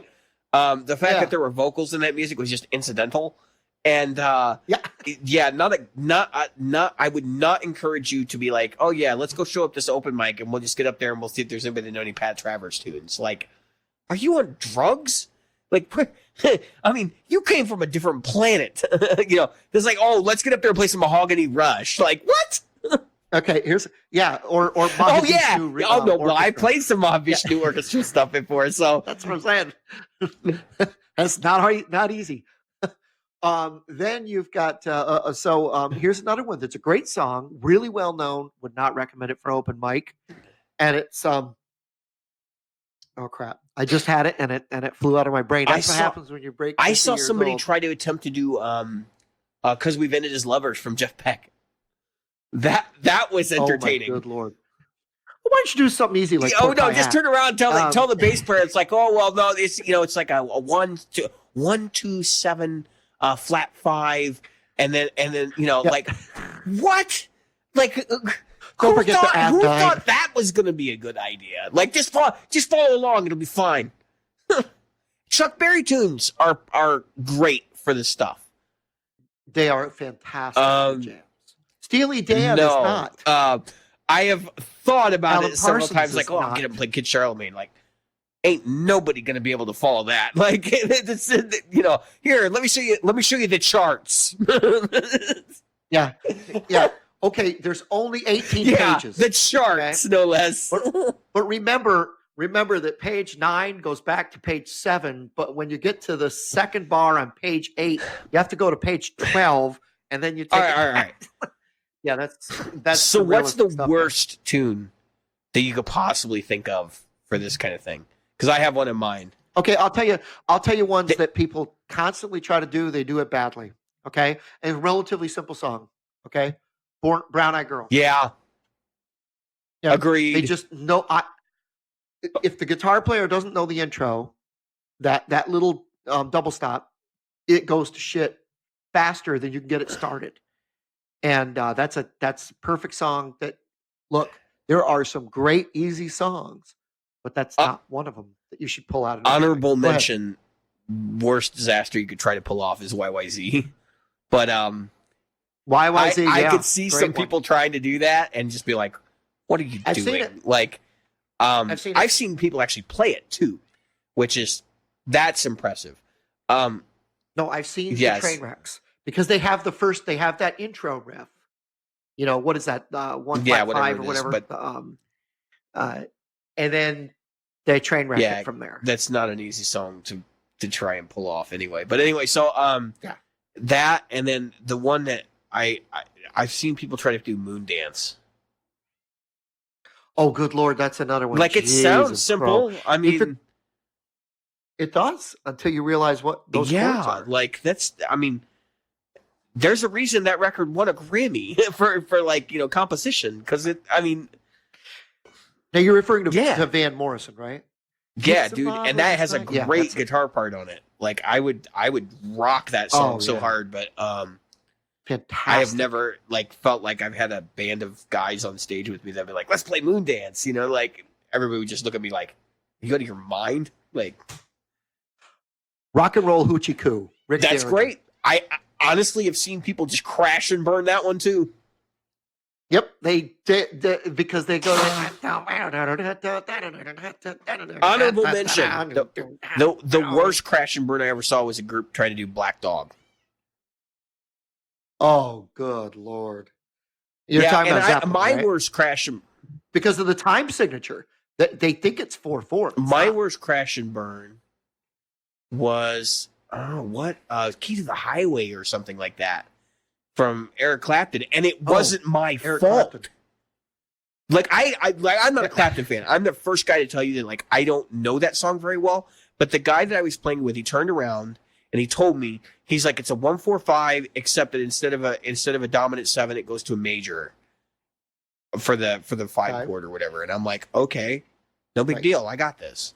And then we started playing, and like he couldn't figure out where he was supposed to be, and he was doing the vocals too. So I'm like, oh my god, like this is a disaster.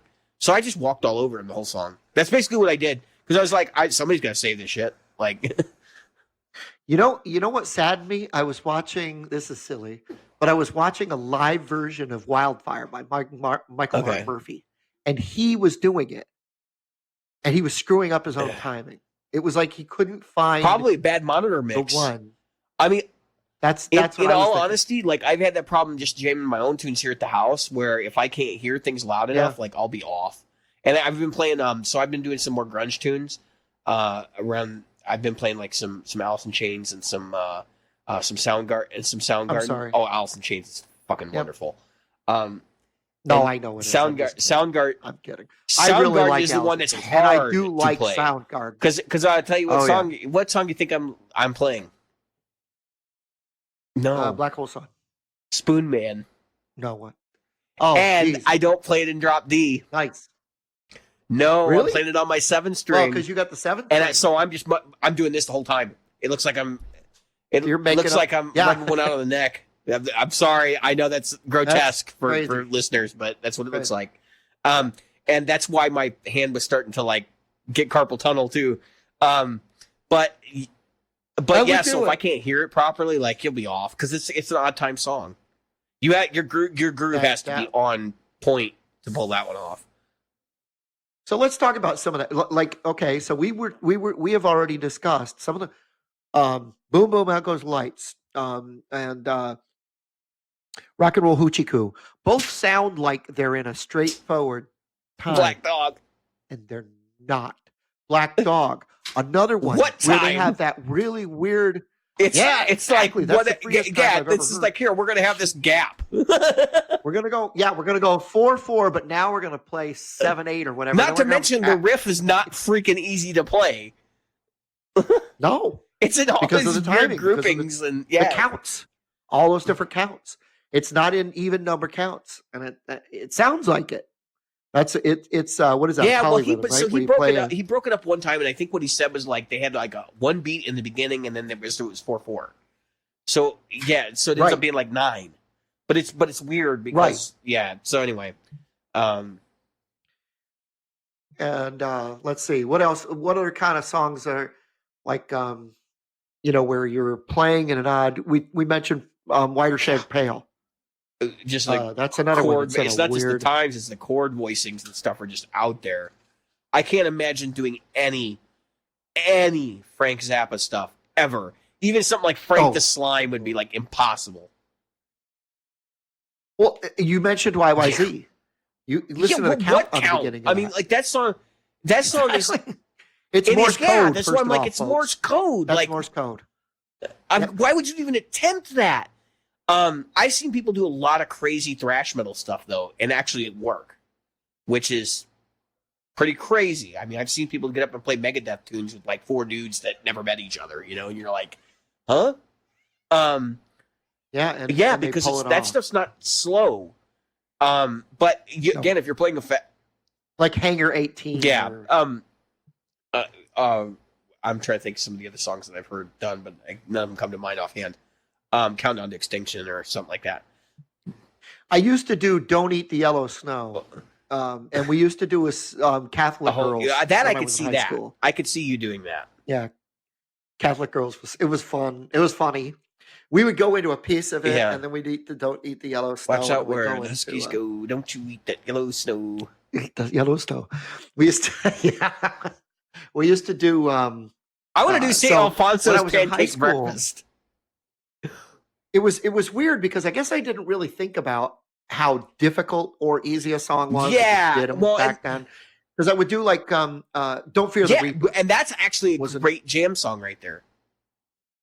Yep, it's 4 continuous except chords, for the solo section. But if you work it out, like if you turn to the band and you're like, "Hey, look, for the solo section, we're going to do this," you can get away with it. Right. Great jam tune. Well, one of my Godzilla's favorites. a great Actually, I was jam going to tune. suggest if you're going to do a Blue Oyster Cult song, you probably should do Godzilla though. Godzilla, great jam tune. Very straightforward. I can hear it in my head right now. The break for the chorus is, it's just it's a circular chord progression. It's 5 chords, but they circle Burning around for on You. each other. Which is funny Burning for because You, it's the another same one. chords as Don't Fear the Reaper. Yep. Which is funny because it's on the same album. No, it's not. not because Burning for You was on Fire of Unknown Origin and Turn of a Friendly Card was I don't Alan Parsons. Yeah, I don't remember which one on, but you're right. They're on different records. I think it was called and their whole thing Records. was like the reason why they went to do they did that song because they're like, oh well, it was a winning formula, so we wrote another song with the same chord progression. Which the songs don't sound anything like, really. I mean, they don't. So it's funny, and they're played with different voicings because Don't Fear the Reaper. Yeah, it's open and you can tell it's done on with an SG through a Bassman. Yep. I mean, you can tell. Yep. I don't know what they used on Burning for You. That sounded like a Strat in some places to me, but yeah, but that was by then. What's his name? The Buck guitar Dharma? player, Buck Dharma. He was playing guitars that were given to him by another company. He still uses those. oh, he's these days. he's actually he is a Steinberger guy now, and he has been for a while. Oh, that's right. He's been playing Steinbergers, and he's a little guy. Well, he's too. got that Steinberger, the Swiss cheese one that Ed Roman made him. So Yep. the LSR that's a wacky guitar. Swiss cheese, whatever. I thought he was playing that by Burning for You because Burning for You came out in 1980. That'd be interesting to find out. I I'm gonna look it up real quick. want to say it was 80. Was Fire of Unknown Origin?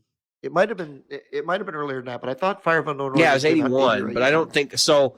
I don't think the Yep. Steinbergers started coming And out he was until the playing- later 80s, like the 80, 84, 85.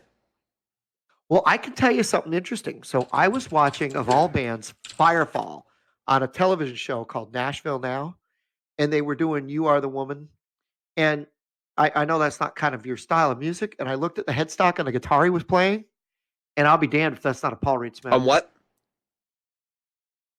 On the guitar that the guy from Firefall was playing. So I'll have to find out. I don't know what year that was that they were on. That would have been Nashville like the Now. very beginning of But- PRS. That would have been like a very early Paris, and it's blue. It's all blue, and it was the song is "You Are the Woman That I've Always Dreamed Of," and I'm like, geez, that's an old song. I don't know what year, but Can we? old song. And I'm like, is that a PRS? But I'm telling you, it had the head shock state or head stock shape was the small point and the large point, and I'm like, Is this that a legit? PRS? So I'll have to look into that. So I'm on a very specific website for a very specific thing, and apparently they're back, which makes me wonder because I know they were owned by a certain company that we are not supposed to be talking about. Steinbrenner. Yeah, Steinberger's allegedly back. Yeah. And they brought back the Yeah, GT that's what I heard. Pro, which I don't know Mhm. anything. It looks like it's got a roller bridge. I saw that on. I don't remember what. It wasn't Anderton, but it I'm was gonna somebody like have that to be that was looking showing at off. these again because so I had one, right? Like I had a Spirit, right, Yeah. by Steinberger, Right. And the trim system was so bad that I was like, no, this is not even usable. But if they're coming back and they've done some work on the trim, Yeah. because one of the things was like they had fake roller bridges on them, right? They didn't have rollers. Oof. So in order for that system to work, for that particular style of bridge, it needs to have a roller saddle. Because otherwise the string gets bound up and you have tuning instability issues. So you know that I've been looking at a particular guitar recently, and for its lightweight and ease of use, from the '90s, Uh-huh. and there's another one listed in the area. I figured it was No, the it's same not. one, same color and everything, but it's not. It's Don't. a different one. Don't. Um, There's a lot of reasons why you shouldn't. Super proprietary. I know. That's the one Oh, thing. they're about very those proprietary. is that They're expensive to fix too because if it's got glued on frets, instead of the set-in frets, forget it. Nobody will even touch it to work on it. You have to send it to like 3 guys. Because that's why I think they're cool guitars, but man, if you have a problem one, you're going to have massive bills to pay. I would love to have one, frankly. I want one of the early ones at the composite board and all that. Jim's talking about Parker, by the way. One of the early ones, like before they started blowing up, because they were real popular when I started playing guitar. I remember going to Guitar Center and seeing like 6 or 7 of them hanging up, and people like coming in to get them, you know. And I was like, these guitars look great. Like in my opinion, I think the body style is like super out there, and it's kind of my thing. But I remember looking at them and just going, you know, as cool as these are, like, who knows if there's going to be a market for them? And there isn't one. Like, you look at the prices that Jim, I sent you the eBay prices, the actual sold listings. These things go for peanuts because they're proprietary. Yeah. If anything breaks, you got to pay. Yeah, and so this one's got stainless steel frets. That's the only upside. I think they all do. I thought all of them did until the later models. When they started doing the import ones, like the mahogany-bodied imports or whatever, those were nickel. I wouldn't get an import one anyway. It would be an American-made one, but I don't know. I would have to go in really low on this thing. It would be insulting to even this guy. He's down at 900, and I'd still be half of that. I'd still offer him like 6 or 5. You know, I wouldn't offer him 900. No way. So the Steinberger Spirits that are available, I'm looking through the spec sheet. They are, they still have to use patented double ball, which is stupid. So you have to buy a block to be able to bolt to the top so that you can put on other strings. They're still using an R trem. Which it's fully floating, but what they don't tell you is it's not tension adjustable with any degree of like actually being able to be usable. The tension spring on mine was so tight that like I had to like wrench the bar like really hard to get it to bend at all, and it was unusable. So I would not recommend these unless you see one first and you get to actually play it before you buy it. I do not see. I'm looking to find out. So they do have the lock. These are kind of cool because it's a floating bridge, but it has like a thing you flip up and it'll hold the bridge in place, so that you can tune it up, and also so that it will lock it in place so that it won't go out of tune when you bend. Which basically you're going to need that because you're probably going to want to leave that engaged the whole time. So I don't know. This may be the manual for the old one though. So I don't know. I'm looking for a date on this manual somewhere. But anyway. And in the bottom of this, they have the headpiece adapter. So you can order the part that you will need to make this guitar work permanently. Also of note is in the back of this manual is the phone number and email address are for Gibson. How about that, right? Like, who would have thought Gibson owned Steinberger? Why not? Gibson owns everybody. They own Pioneer, for Christ's sakes. This is not a big surprise. And don't forget to follow them on the Gibson forums. This is hilarious. Like, you know, I guess Jim walked away for a minute, but I'm gonna take over the podcast for a minute. It's fine. I know how to do this. So if Gibson's bringing back Steinberger, I heard another brand may be making a comeback. Vis-a-vis NAMM, which we didn't talk about. Which actually we probably should have on the show, but we didn't. I heard that NAMM Kramer had a booth, and that some of the guitars were pretty nice, and that some of them looked an awful lot like Charvel, and that they may be making a comeback. So I'm looking on their site right now. They have a site that they didn't have a site before. It does not have an SSL certificate, folks. So. But Kramer looks like they have a web presence again, and they have pictures from NAMM. Yeah, my understanding is Kramer. That's not a surprise. What did I tell you, Jim? They should. Been a lot of drive for that. They lost their the, biggest endorsement, though. Do you know who was using Kramer that probably would have sold a lot of guitars for him? When he switched, he went to Charvel. Who was that? The guy from Steel Panther. Satchel. Oh, that's right. He was a Kramer endorsee. Now, they were actually Gibsons, custom shop Gibsons, but all you had to do was make him a signature model Kramer, a $350 or $400 import Kramer, and people would have been like, all right, I'll buy one. I'll buy one. We did play we played the Charvel version at Sweetwater, and it was pretty cool. The one needed to be set up. I thought it was a cool guitar, but I don't have issues with buying a guitar that has Satchel's name on it. I have issues buying a guitar with anyone's name on it. So that would have probably been the dead, you can't buy this kind of thing. But I do notice in their pictures of the Kramer's, Jim, they have the hockey stick headstock. I am all over this. If this happens, if we start seeing some hockey sticks come out, I'll be like, maybe. I think Kramer is one of the few guitar companies that their Facebook page says the legend lives on. Good. Kramer is one of the few guitar companies where I feel like it's super niche, right? Like, not everybody's going to be into Kramer, but it's like this weird, like, I don't know, it's like a club. People who buy Kramers and play Kramers is like its own little thing where it's just a unique group of people.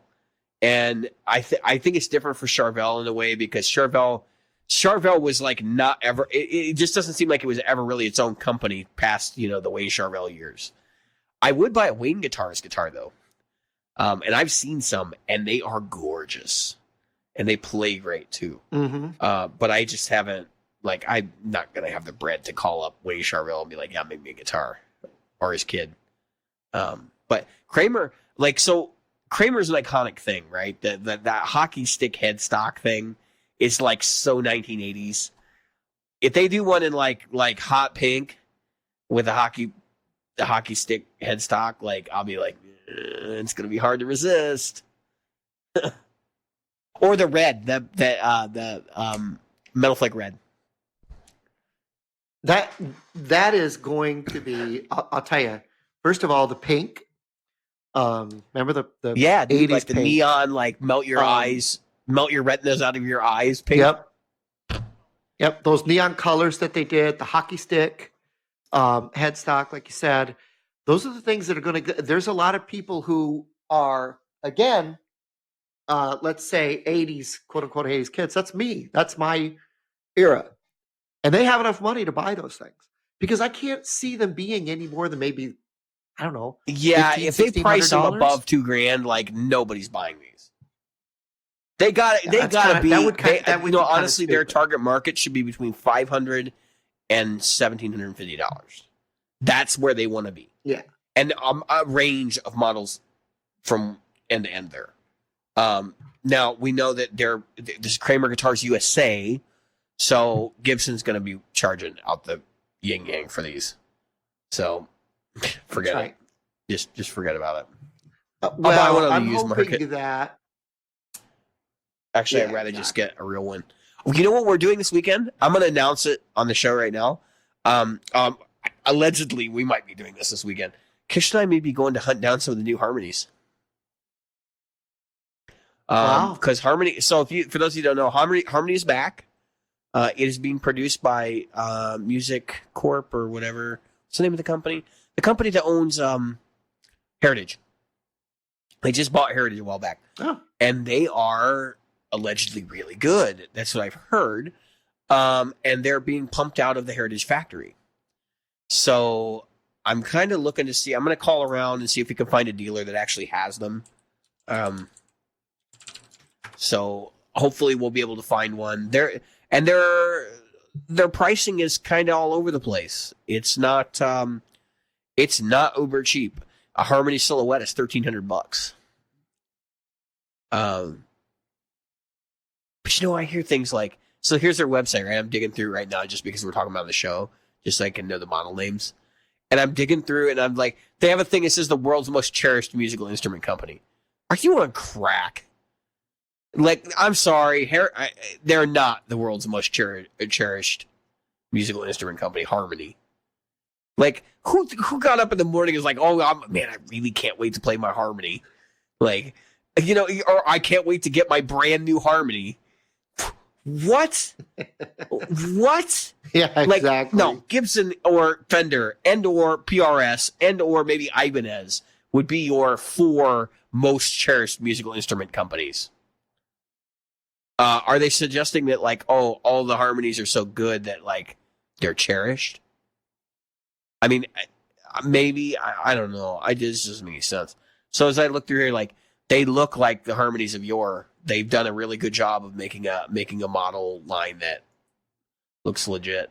So they have the Rebel, which is like a double cutaway Les Paul sort of deal, kind of like a Revstar.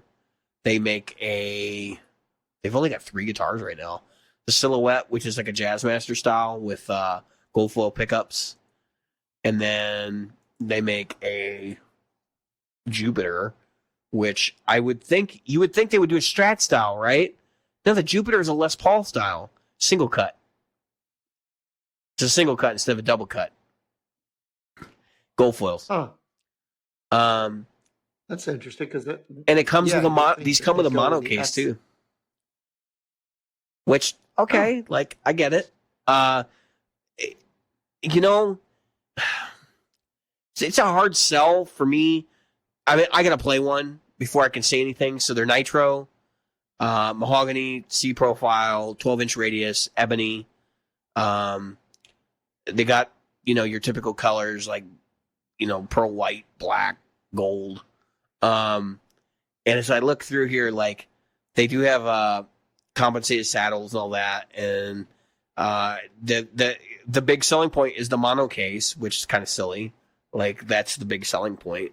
If you're going to give me a case as a selling point, give me a hard shell case. Come on. And for storage, not necessarily for transport, right? Like, I get it. And they want $1,300 for these. They're made in the States. Yeah. I mean, I'll give them that, but I mean, it's a hard sell. I'd go buy one of the Supros. Because you can get those on deals now. I've seen those as low as $400. And it has that weird vintage vibe, like pickup and all that stuff in it. Why would 3-bolt necks in these? And these Jupiters? I want to go look at the Silhouette. I want to see what they're getting for that. So this is their 3-bolt neck on the Silhouette. Of course, mono case, of course. I'm sure it's going to be nitro finished. It is. Ebony fretboard on a Jazzmaster. Nitro. 10 to 46 strings comes with gold foil mini humbuckers. That's weird. I guess it's not that weird. And then custom cupcake control knob. I want to play one. I do. Again, $1,300 for this model as well. I don't know. I feel like these are, so maybe for the price, like these are competitors with like other USA made guitars because they're USA made. Like, I know the Super line is not USA made, it's import.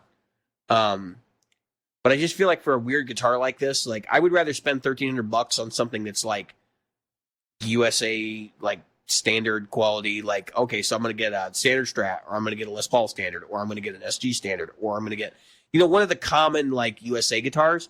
Like, this is like, I would say, I would be happier if it was like 1,000 even. You know what I mean? But these are 1,300. Now, is that 13 map or is that 1,300 retail? I don't know until I see one. I wouldn't be surprised to find out these guitars are selling for $1,000. And if they're 1,000 out the door, these are good value. And they're made in heritage. They're going to be every bit as good as any Strat or whatever you pick up off the shelf. These might actually be really cool. So I have a feeling I'm going to be pleasantly surprised and these guitars are going to be great. Because why else would we be charging this amount of money? I mean, you can't. I don't think anybody's going to tell. So this is a good show topic. We got a few more minutes left. We got 8 minutes left. Let's do this.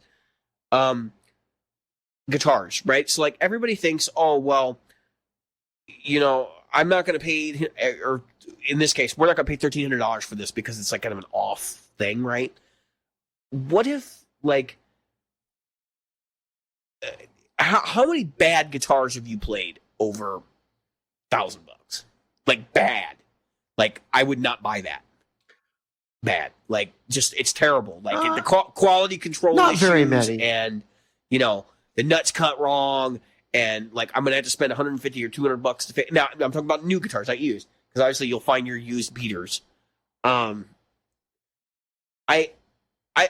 point here is, you've already kind of answered the question, Jim, but you're not going to find like $1,300 guitars that suck. They're going to be good at what they are. You know what I mean? Like, whether they suck or not is totally subjective. So I'm sure these are going to be great at what they're supposed to do. They're not going to be great for me. I mean, unless I want to buy like a Sir Badger and go play blues, which, by the way, I've been using Sir Badger profiles last couple days. I think it's a Michael Britt profile. I'm not sure, but yeah, Sir Badger, man, what a great blues amp. Anyway, so that with one of these guitars would be killer, or a Supro. I actually think the Supros were a good alternative to the SG. When I bought my SG, I was playing a Supro right next to it. I was like, man, these are really cool. It's a tough sell. But they were, honestly, the reason why I didn't buy the Supro, because it was $800. It was the same price as the SG, and it was an import. And I'm going, why would I buy an import when I could buy a USA Gibson for the same price? It just didn't make a whole lot of sense. Exactly. And so that's why those guitars are like marked down super hard right now. Well, I find it hard to believe that there are people out there finding guitars according to them that are in that price range, that are bad. And here's my thing. Nowadays, it's even hard to find a guitar over, like, maybe you're muted, over maybe $600 that would be you're as you move up, you start to lose those little things. Now, there will be like a glue spot, or there'll be, this, that, or the other thing that you'll find. But as you move up towards that $1,000 range, you just run out of things to. Right. You can still nitpick. I honestly can't think of a terrible guitar I played for under $250. Like, everything up $250 and above, the last couple of years has been. I could gig with this. Like, I could take this out and do a show with it. Now, I may not want to do more than one, but I could make it work. Like, I'd have to have it set up, obviously, but there weren't massive issues like pickup didn't work or the pickup sounds awful. Now, I'll say, like, some of the guitars that I played that are under that price range in the last couple of years have still been kind of like, okay, this is definitely student level. But going beyond that, like, now you can get a easily giggable guitar for like $300, like, no problem. Yeah. And it may not have Fender or Gibson on the headstock, or Epiphone even, for that matter. But I mean, you'll be happy with it for, like, what it is. And if you're realistic about what it is. So when I hear people in these forums say things like, "Oh, X guitar that cost me, $300 is garbage. It's hot garbage," and they're like, "It doesn't compare to my Les Paul Standard." You're like, "No shit," like, of course not. You're talking about a $2,000 price difference. That kind of irritates me. But to think that, hey, 10 years ago when I bought a $350 guitar, I was going to have to do things to it to gig with it. You know what I mean? Like, I was going to have to put new pickups in it, or I was going to have to have, some sort of severe neck adjustment, or I was going to have to put a shim in it, or like that. That's the kind of stuff that drives me nuts. But you don't see that stuff anymore. You just don't. No.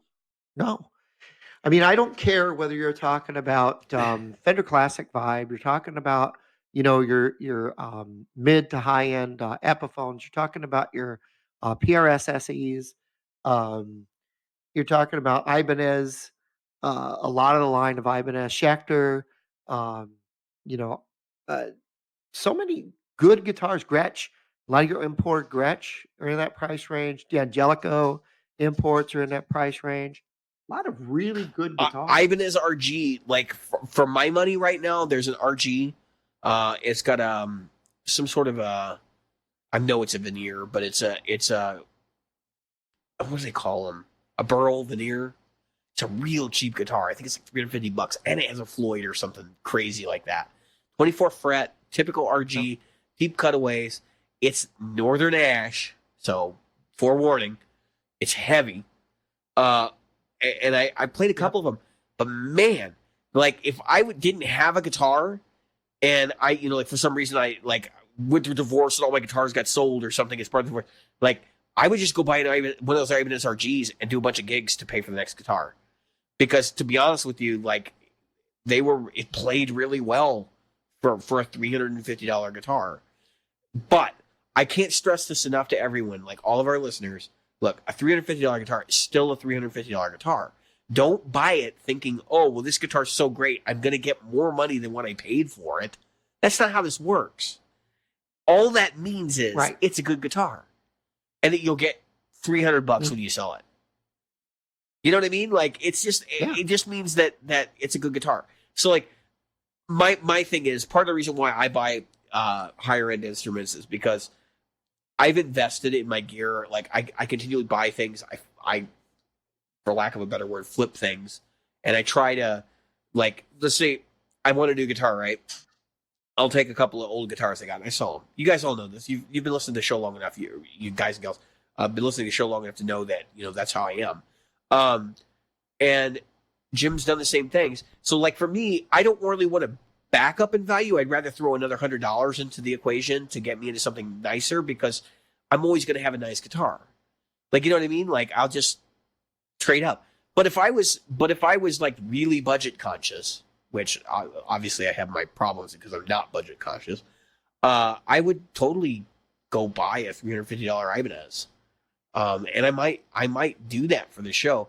Actually, I already did. Do you remember how that went, Jim?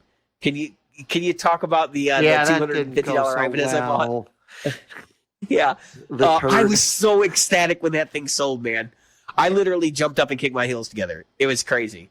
And then I broke my ankle on the way down. Oh, no, wait, that was you. You broke your ankle on the way down. No. Because that was you hurt your ankle, broke it, whatever, on the same day that I sold that guitar. That's incredible. One thing went out, and then that happened to you. And I was like, somebody's got to get the curse. Like, it can't be me. It's so terrible. Thanks. But no, I was so happy. And then, like, I expected the guy to, like, send me a message after he bought it and be like, you sold me a piece of crap. I hate you. Dude, it was totally cool. I'm going to find you. I even messaged, I reached out to him. I was like, yeah, everything cool with the guitar? Like, I know it's got a lot of problems, and, like, I wanted to try to be as upfront. And he's like, no, it's fine. He's like, I'm going to fix it up. And I'm like, great. No problem then. So. Awesome. Awesome. Whatever. No issue with me whatsoever. You know the funny part, Jim? I bought it from a guy in Texas. Yeah. Guess where it went to? Guy in Texas. Sold it to a guy on the other side of the same town. I wonder if it was the same dude. Because I bought it from the guy, and then when I shipped it back to his address that he had listed on eBay, he never picked it up. It got rejected and sent back to me, which means he's no longer living at the address he set up on his eBay account. So that might indicate that the same guy bought the guitar back.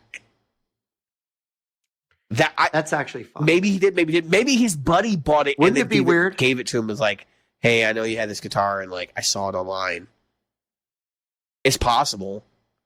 Because I detailed all the damage, so I mean, it would have been easy to identify it.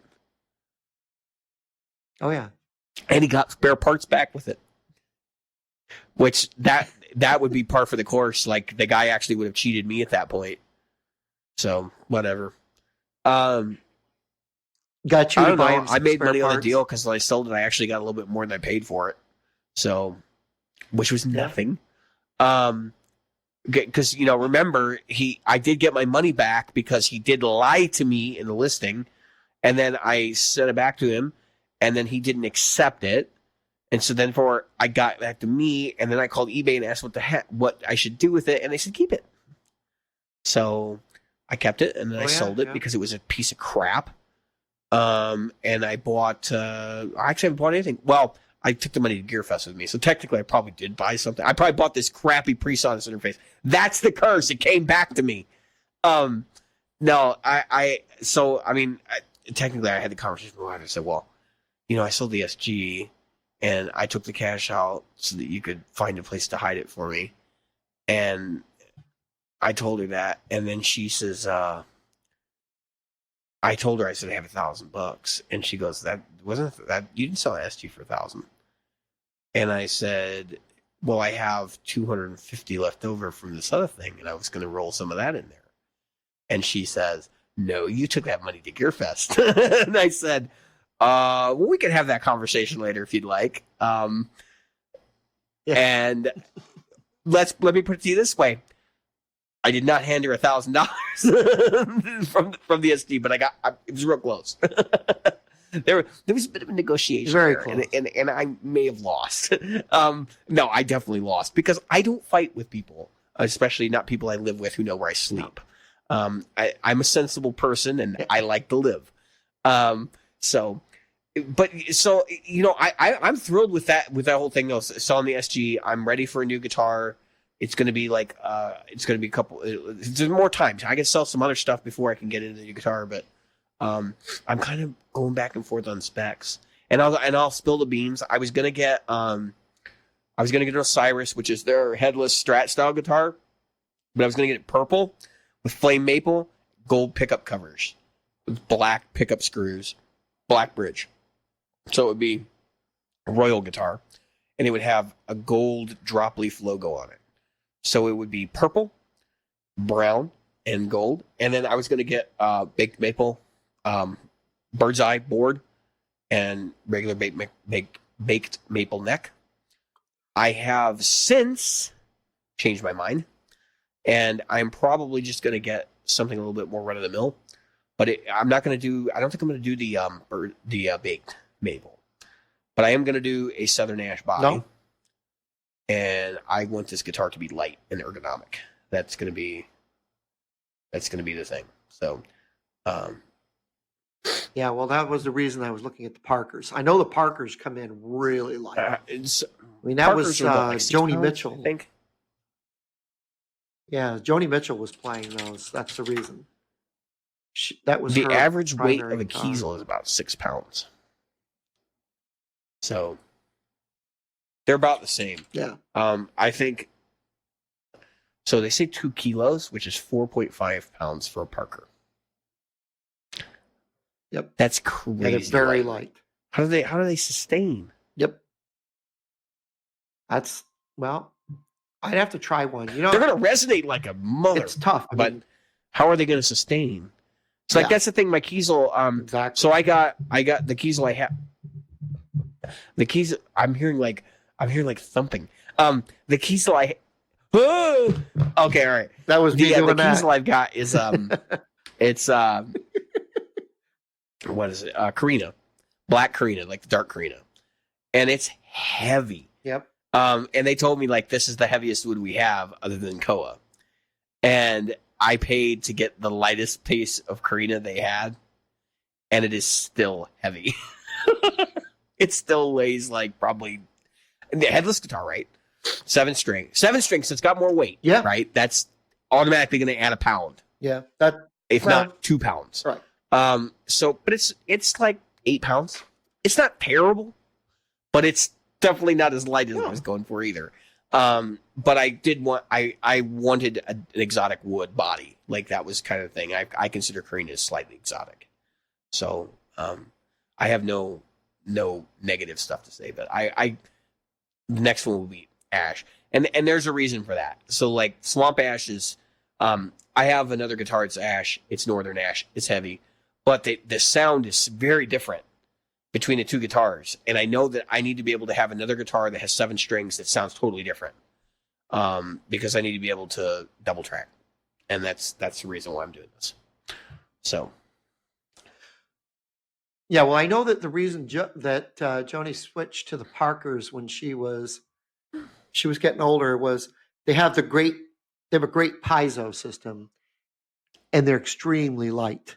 And she is a alternate tuning, like all over the place kind of guitar girl. So, well, and that's true. They did have a great piezo when they came out. Yep. Now that piezo system's available in damn near everything because it's a Fishman. So any guitar that you have that has a piezo in it is going to be comparable to what the Parker Fly could do when it first came out. Yeah. But I mean, for what they are, if you get a decent one, like you're looking at the Fly Standard or whatever, you're not looking at like the really high end one. No, it's a Fly Standard. Really good guitars for that amount of money. They go for about $600, folks. Yeah. But again, if you have to replace the bridge, cough up $400 because that's what it's going to cost. Yeah. If you have to replace anything on the electronics, just start coughing up money. I know people who've been gutting them and putting Fishmans in them. Fishman Moderns and Fishman Fluence pickups.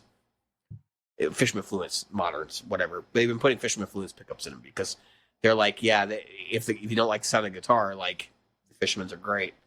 I think the Fishmans are fantastic pickups in anything, but I don't know, man. Like, and the guy from Grand Funk Railroad was playing one. I don't care who plays them. Like, we just talk about it. I don't care who plays them. No, I'm just saying that they had a certain a group of people that were playing them at that time. Now, of course, that was in 1997, so it was the late 90s. Well, on the plus side, at that price, you could buy two of them and swap parts back and forth. So, I mean, or you could buy a couple of, because they're only $600. I mean, they go for between $300 and $700. Is that what they're actually selling for? Yeah, I sent you the link. Yeah, I don't have that. They don't go. They go for like nothing, man. Yeah. They're because they're a very specific guitar, and people think they're fugly. Oh, they are fugly. There's nothing. I love the way they look.